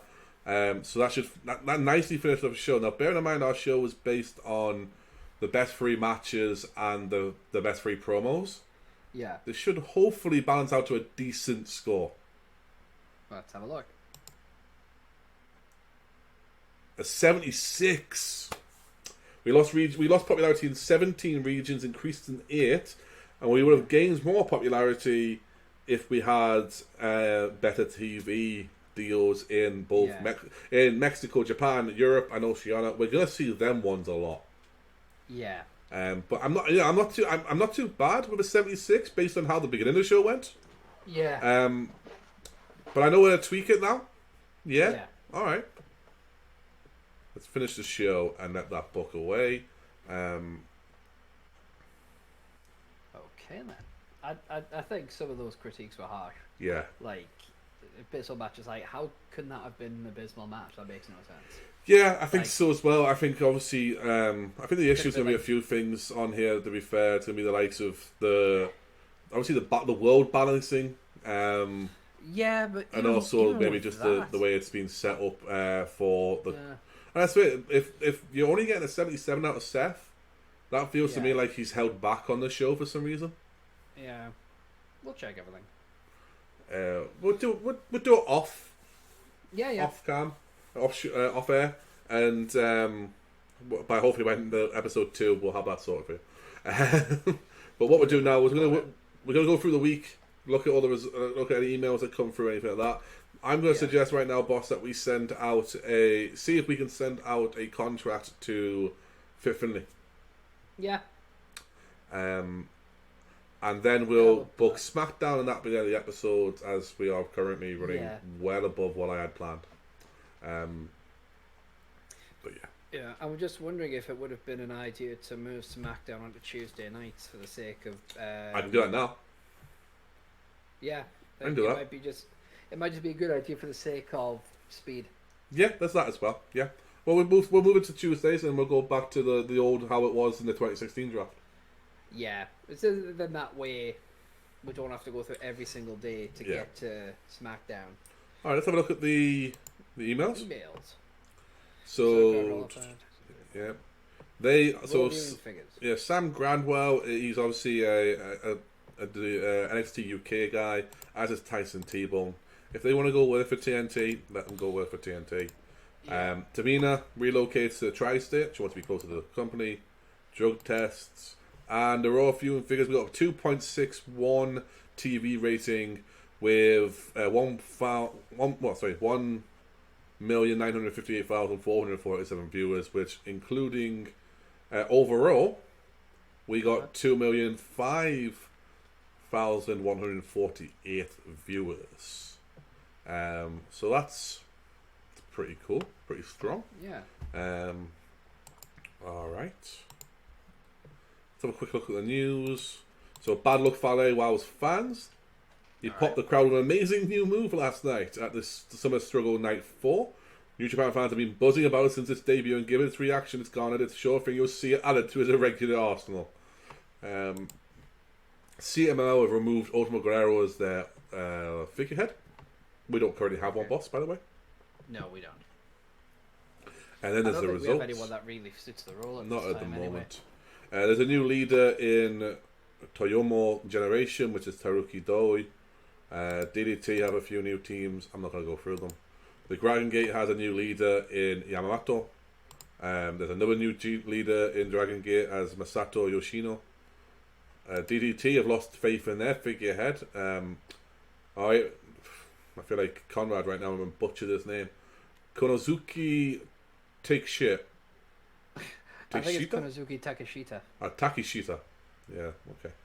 NXT has a new storyline with Keith Lee going one-on-one with Johnny Wrestling.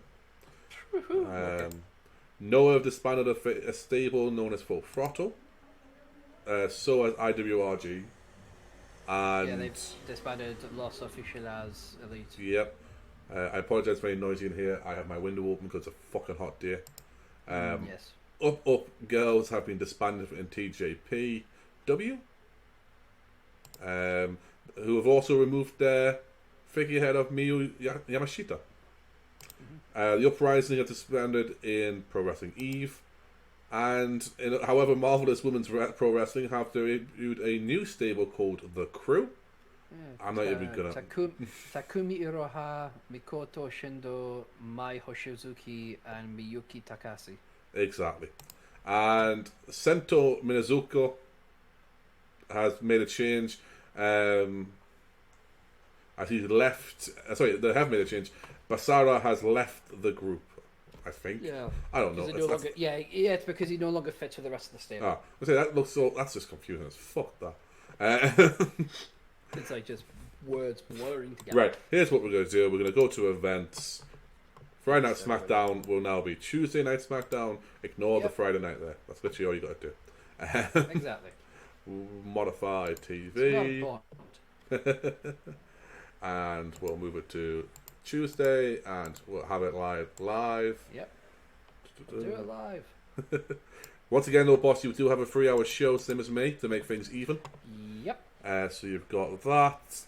Let's have a quick look. Do you want to? Yeah, it's like, do you want to check the status of like Raw? Like, make sure that's like set to be like a. I can't see how it wouldn't be. I mean, yeah, I just think though. I think either there's some.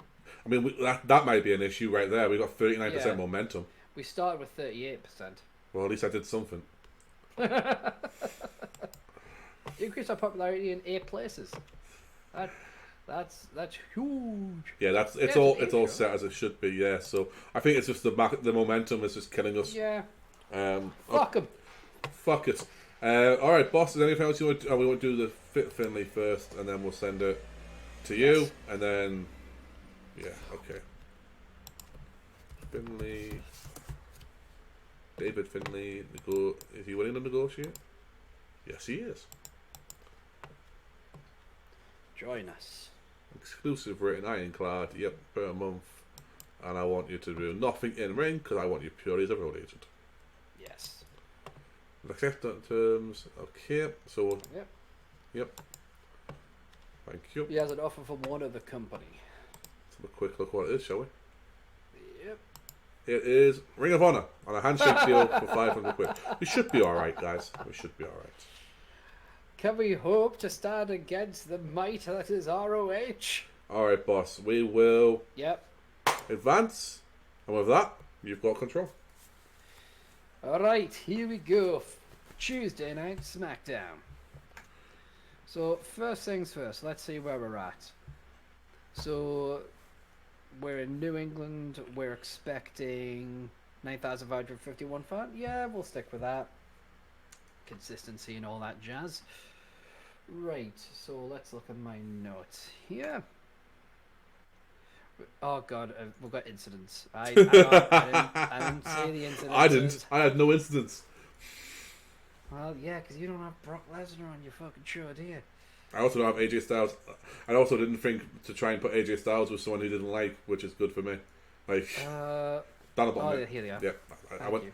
Oh, it's fine. We're fine. It's all good.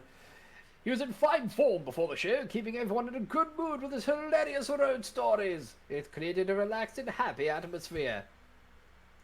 Fucking aces. Right. Back to our regular scheduled bullshit. Da da da da da. Lord, you fucking son of a bitch. Give it a chance. No. Oh yeah, of course I can't type. I told you. You fucking did. Do you want it? I can do it if you want it. No, it's absolutely fine. Alright. It is absolutely fine. Do not worry yourself. No, I don't need to type. I just tell people what's going on. That's what I'll do, and then I'll click auto name. That's what will happen. Just because I said that doesn't mean I've got nothing. Just because I said something doesn't mean you have to use it against me. Right, and hopefully that works. So basically, the idea of this one is Drew McIntyre's going to open up the show, basically talk about a SummerSlam match with Brock Lesnar. Heyman's going to come out and remind Drew that Brock has been chomping at the bit for another shot at McIntyre. Brock Lesnar has been denied vengeance at every turn. However, at SummerSlam, no amount of claymores will prevent the Beast from dragging him deep into the realm of Suplex City. McIntyre assures Heyman that he's looking forward to revisiting Suplex City. Drew has his passport in hand, plane tickets ready, because this time he isn't leaving until he burns Suplex City down to the ground. McIntyre doesn't realise that Brock Lesnar has snuck into the ring until it's too late. Drew eats an F5. So you go with microphone then, even though Drew was going to be getting hit. Like, you're not going with 7. Yeah, because he's going to be tartan first. Oh, fair enough. And also, Renee Young needs to be... I don't think I set her role, that's what it is, mate. Oh, I can do that now. It's fine. Simple, easy, not a problem. So, book that. It's just as you. I think you probably noticed that as you were going, but that will stay as the main event unless you move it, right? Yeah. Because you need a book like reverse order, basically. Yeah, I tend to go do it as I go. It'll be fine. Okay. All right, so we need another angle here. No, that's a match. Did not want that one. I do it all the time, brother. I do it all the time. Yeah, I just watched. Right. So another angle here where we're gonna have need Big E. We need Kofi Kingston.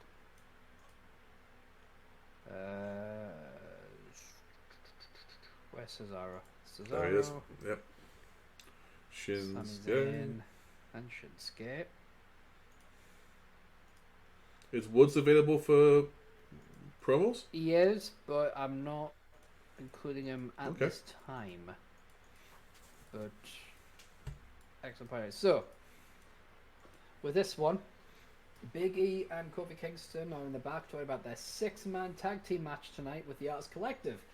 Kofi says that the Arts Collective are 3 dangerous talents and that whoever joins the New Day tonight needs to be ready for a fight and understand the power of positivity.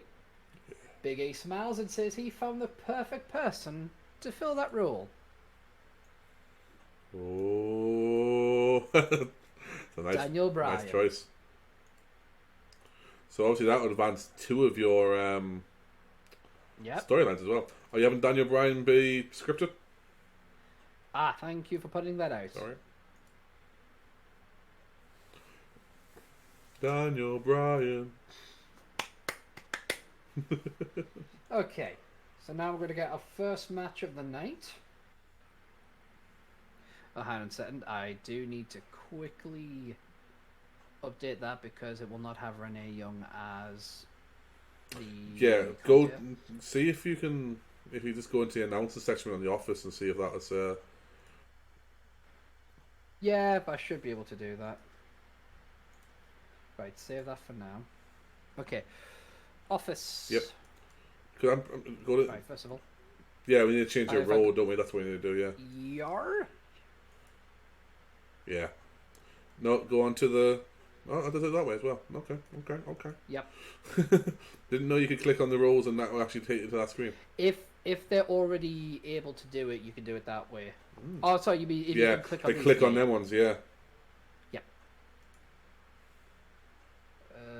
Announcers, here we are.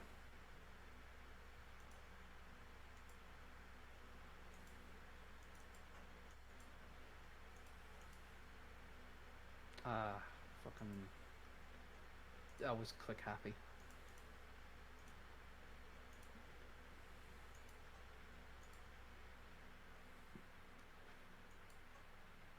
Right. That should be saved. Moving on! Our first match of the night.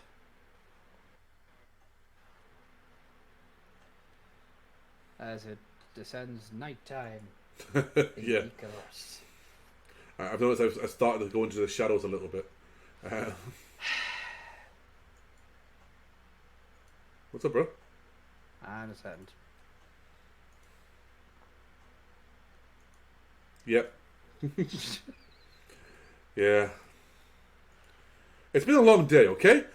It's been a long time getting from there to here. Right, so our first match of the night is going to be Asuka versus Sasha Banks. That should be a dope match. It should be. So, in an abysmal match. Yeah, exactly. So, save that. Shane McMahon. No, Wait, silly bitch. What, you don't want the best in the world? No, we are going to have... who do I want to do this one? Let's give it to Steve Corino. Let's see how he does. The king of old school. Auto name. I'll do that in a moment, but thank you for reminding me. With this one, we're going to have Asuka go over. Makes sense. Because she is the champion. Mm-hmm. No, well, she's sorry, not. she's the the challenger. contender, Yeah. But we're going to have it as an open match. that. So the open match, basically, for those who don't know, the open match allows everyone in the ring to appear to be on the same level. So maybe you have a main event guy with someone you're trying to get over who's like kind of new to the company. If you have them in an open match and they have like a really good performance, then it's gonna like, oh shit, like that dude was just that dude was just there, but he was with Seth. He could have had him like this much. He could have had him. Nah, dude, nah. Like I made you think that. Yeah. Like it's like I made you think it. Right. And then after the match, there's going to be a beatdown. Because why wouldn't they? So we're going to have her selling, and these two are going to be fighting. I don't think scripting is important there, but fuck it. Down. yeah. Should be right for what it is. Quickly pour a drink. God damn it. Right, so that's that bit done. Up next, we're going to have another promo. The latter half of the show is going to be more match-centric. It's just these are the things I've got in my notes at the moment. Fair play, man. So, we need the Artist Collective.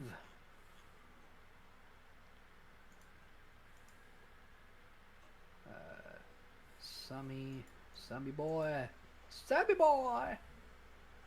and Shinsuke Nakamura are going to be talking about... Oh my god. What? Oh, I just got a quick email from the WWE, because, you know, Vince and me, we communicate.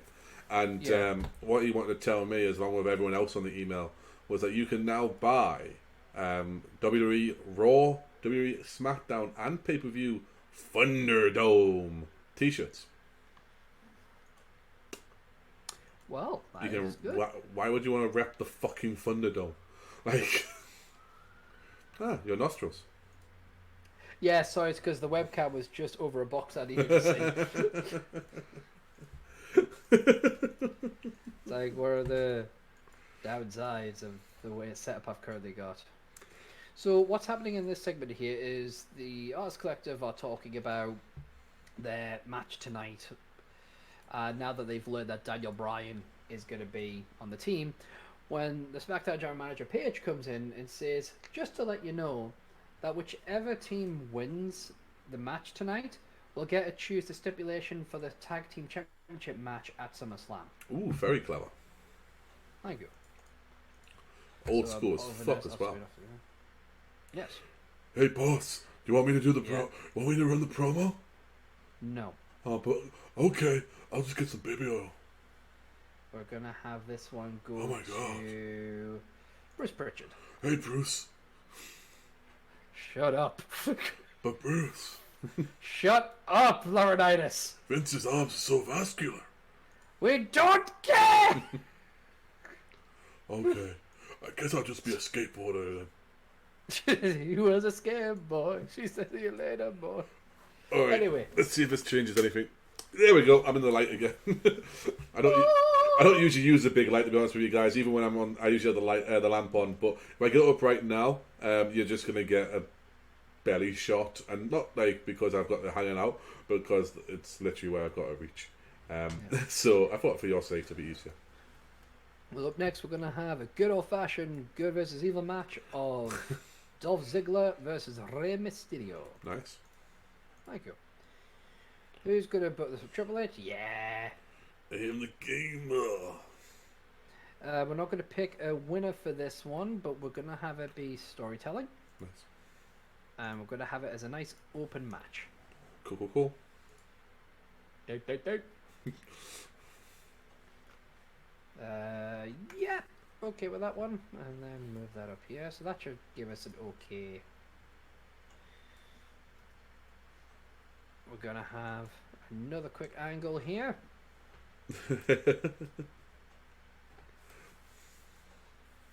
While waiting for this. Oh, there we go. Okay. Also, I will let you guys know that the idea was originally we'd write things down, we'd be able to do this real quickly, and we will get to that.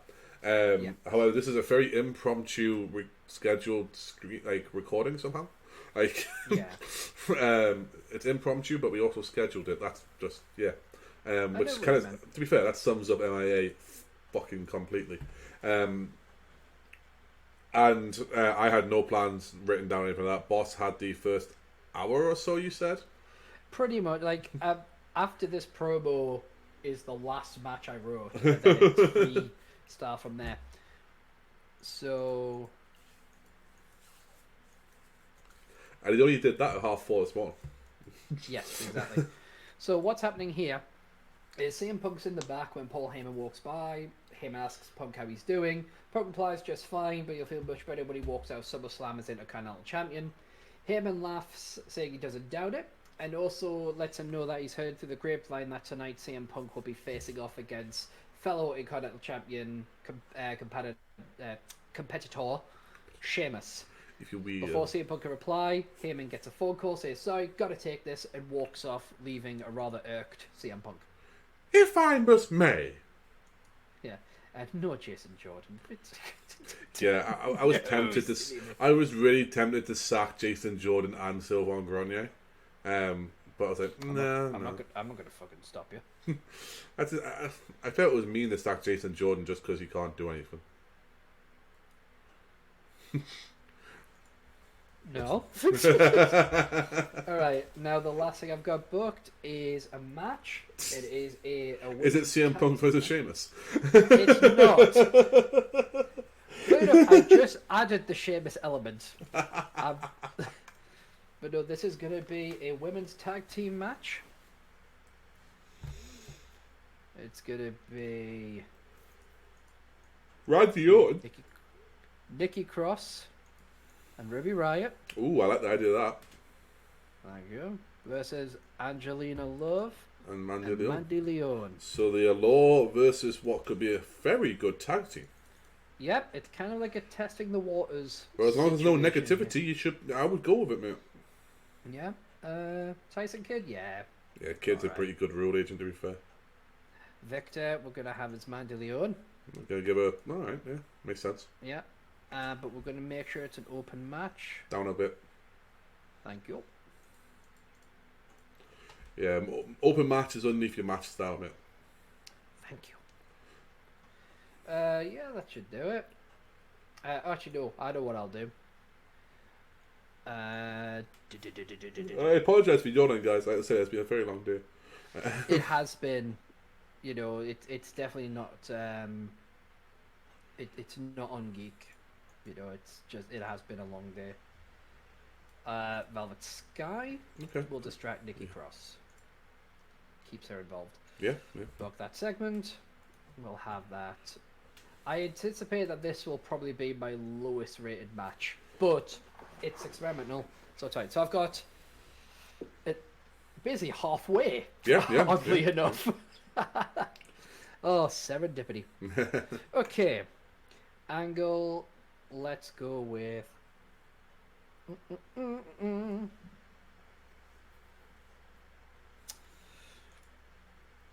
Let's go with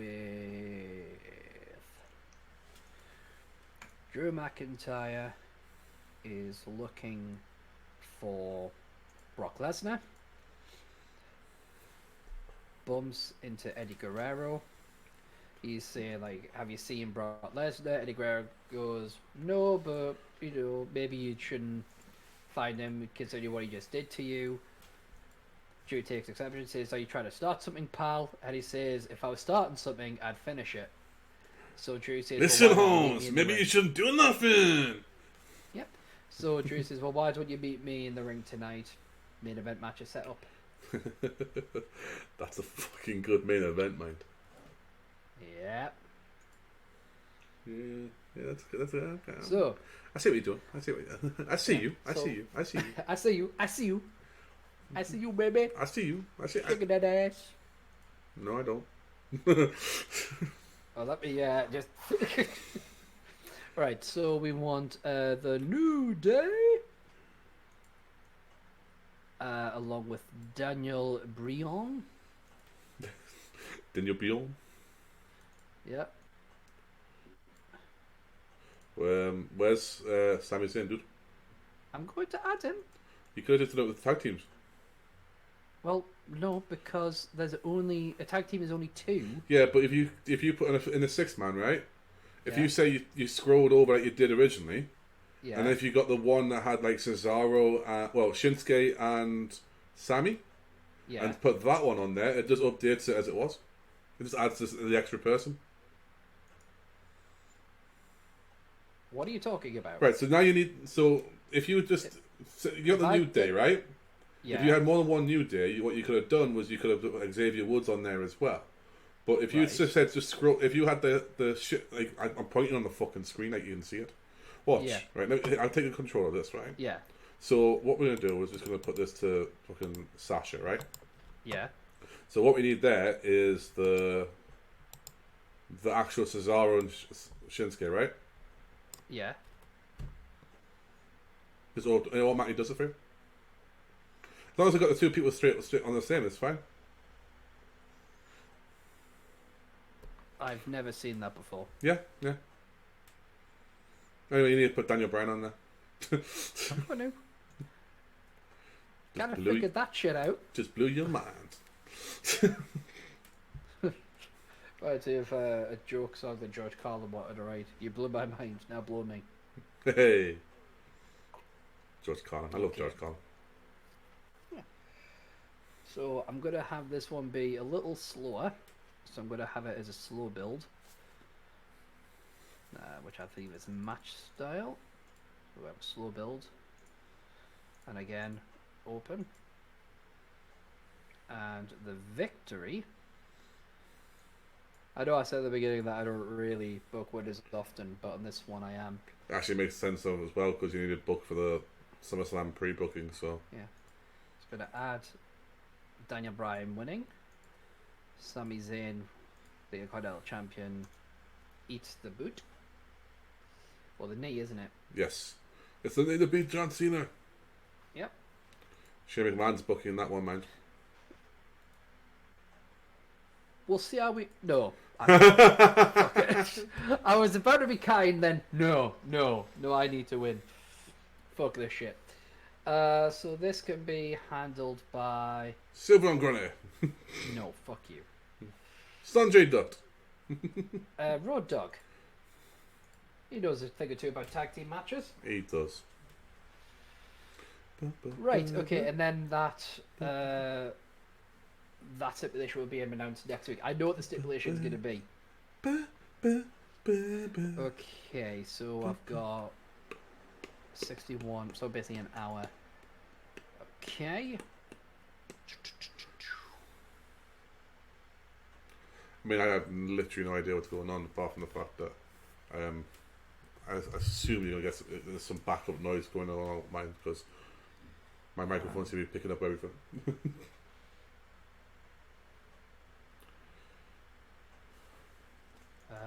Trying to think of all the...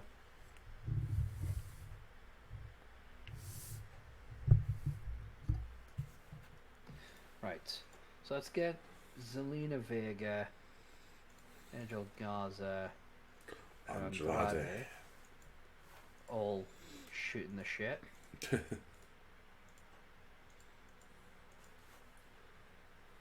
And then let's have Paige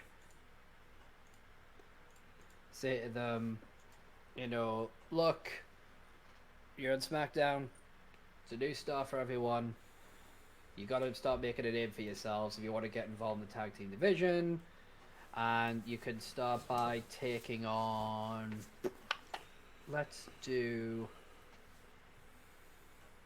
Who's your babyface tag teams? I think Cedric Alexander and Ricochet. Okay. So you can start by taking on Cedric Alexander and Ricochet. They'll walk onto the screen. Okay. Because if I put them on overness, they're gonna tank. If you do Road Agent Notes, you can have his cameo. What? Go to Road Agent Notes. You literally have them as a cameo appearance, which means they're on screen for a little while and they're not really, they don't get any popularity skill change or anything. But it literally means they're only on for like a minute or two at most, and it doesn't affect the rating. That's good. That would actually help. I don't get me wrong. I get that. You know, fucking Andrade and Angel Gaza are hardly going to be like top stars, but still. So save that. So that'll be a match made for next week, which I'll make a note of rather than using the pre-booking, because if I put in the pre-booking, I'll not remember why I did it. Because my brain don't work properly. That's true. That's true. Right. Next, we'll have CM Punk versus Sheamus. Sheamus. So here we have CM Punk, and here we have Sheamus.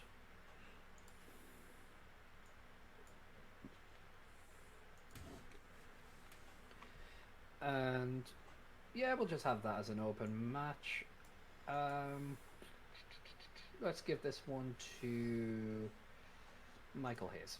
Do. Do. You don't want to change that at all? The road agent notes? Nah. Fuck it. Let them just do whatever they're gonna do. I don't want to micromanage too much, because there'll be some things I'll just end up overthinking. Now, before I finish anything else, I am gonna book the main event match. Let's see what time you got left. Yes, exactly. Makes sense. So we want Drew McIntyre versus Eddie Guerrero. Gonna have that be. Oh shit. Actually, no, it's trying to find the sweet spot here. So we're gonna have Bookmark GM. Because of course I fucking am. We're gonna have Drew go over to establish him as the champion for a reason. In my heart of hearts, I want Eddie to win. I'm gonna be smart about this one. This one is going to be a spectacle.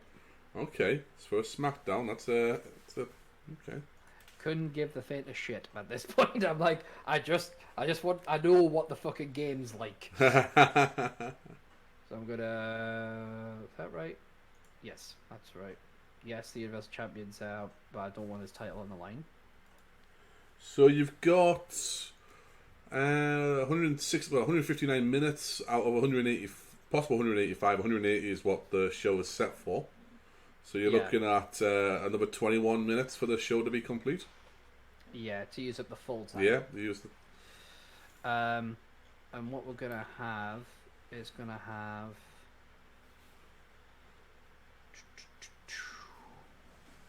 I'm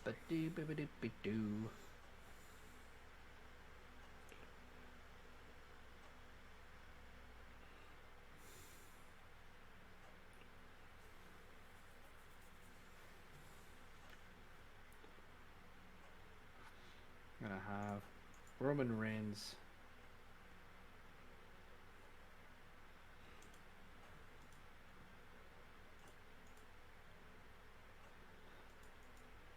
page has been a few things, so let's change that to Shane McMahon. I thought okay. I thought I had him just set as a road agent, but go ahead. Yeah, one-off episode thing. Yeah. We'll do it that way. And they're just going to be talking in the back. We're not going to be able to hear what they're talking about. We just know that they're talking. Or does he want to work without a script? I couldn't give a fuck. He'll do what I pay him to do, and he will like it. Alright, so definitely got room for another match if you want one there. Probably a match and a promo.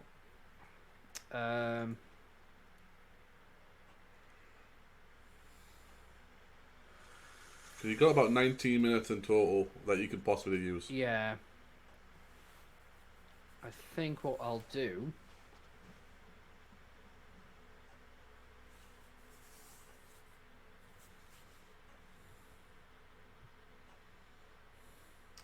I know what I'll do. I have an idea. It's gonna get a bad score, but Oh, I have an idea. you gonna bring Victor back? Fuck no. Don't even dare.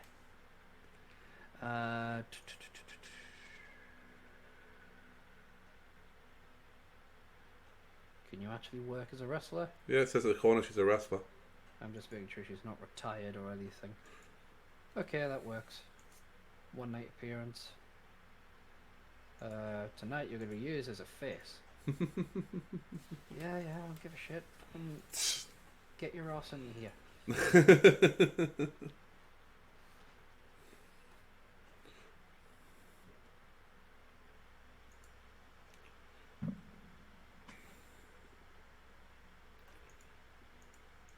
Oh shit.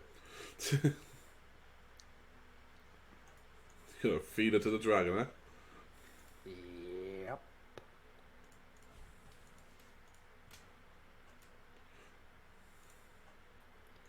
Someone's Right, gonna nuts. get buried.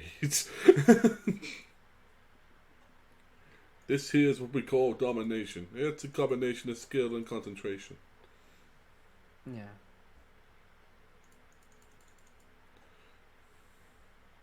Yep. And this will be the responsibility of the Undertaker. Well, he's used to dominating matches. He should know how to book one. Yes.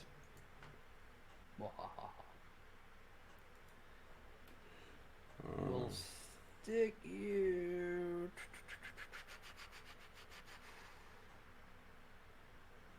You got just after you got between the Asuka promo and the New Day promo. Well, no, because that's a beatdown after the match.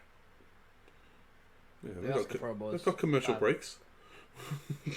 Well, no, because that still doesn't work.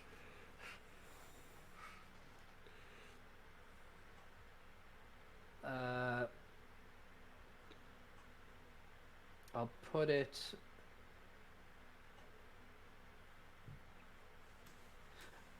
I'll put it before Dolph Ziggler and Rey Mysterio, and I'll separate it with a promo. Because I've got. That's Cena.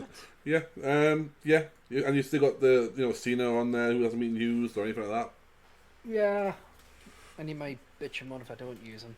Yeah, probably for if you don't use him for a couple of weeks, but I would have thought as well that Cena, it's an easy fucking promo point in it. Yeah, you know what I mean. Yeah. Let them Miz and Morrison. All right. Get.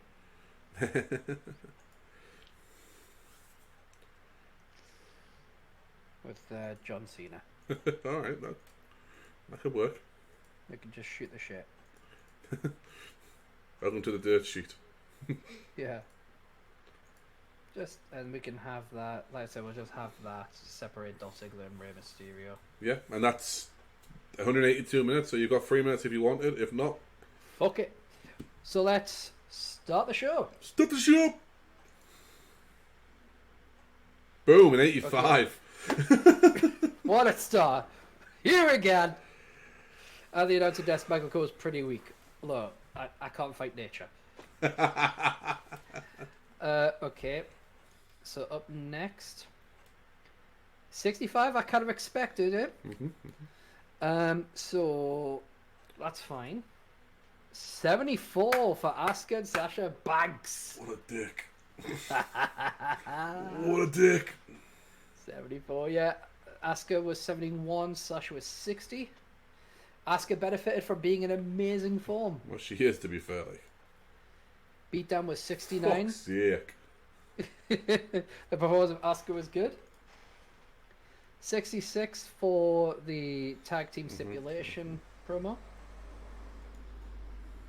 7 for the Abyssal match. I knew it was going to happen, but it's fine. That It's chemistry, fine. bro.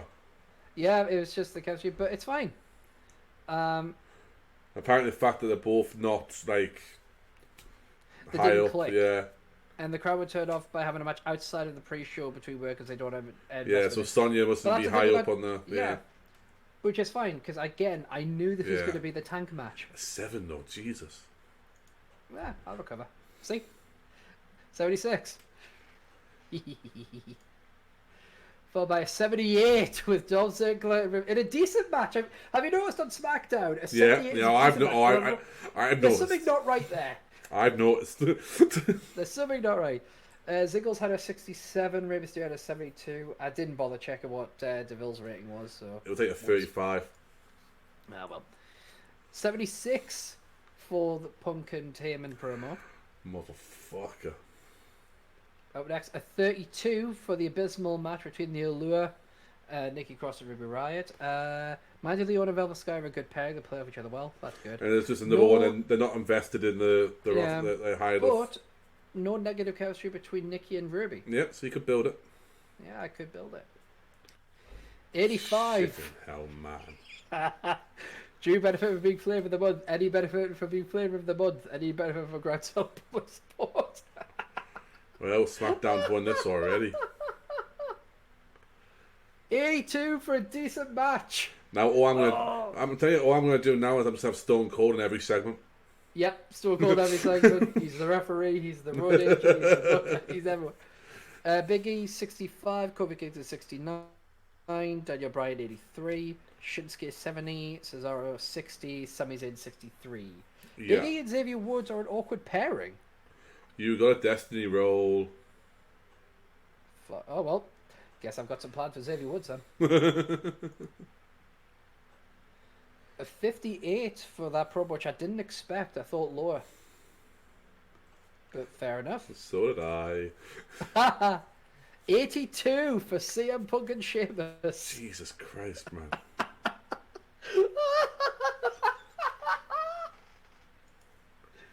Oh, for fuck's sake. Spot that got the crap behind. Like he needs a bump to his psychology. Like his psychology needs a bump. 75 for Roman Reigns and Shane McMahon. 68. There you go. That was a shit main event. In a superb match. A 68, a superb match. 80 overall, increased our popularity in 12 regions. Alright. That, I'll finish the show there. Yep. Alright, so as... There are some shenanigans fucking your show up, mate. There is something going on, I know that much. That is right. The only accurate thing was that you tanked your main event. Oh! So one's better. Alright, so we're going to load that up and we'll have a look at the emails. Once we've done that, we'll be ending the episode and maybe the series. Yeah. Fucking algorithm already, man. Algorithms!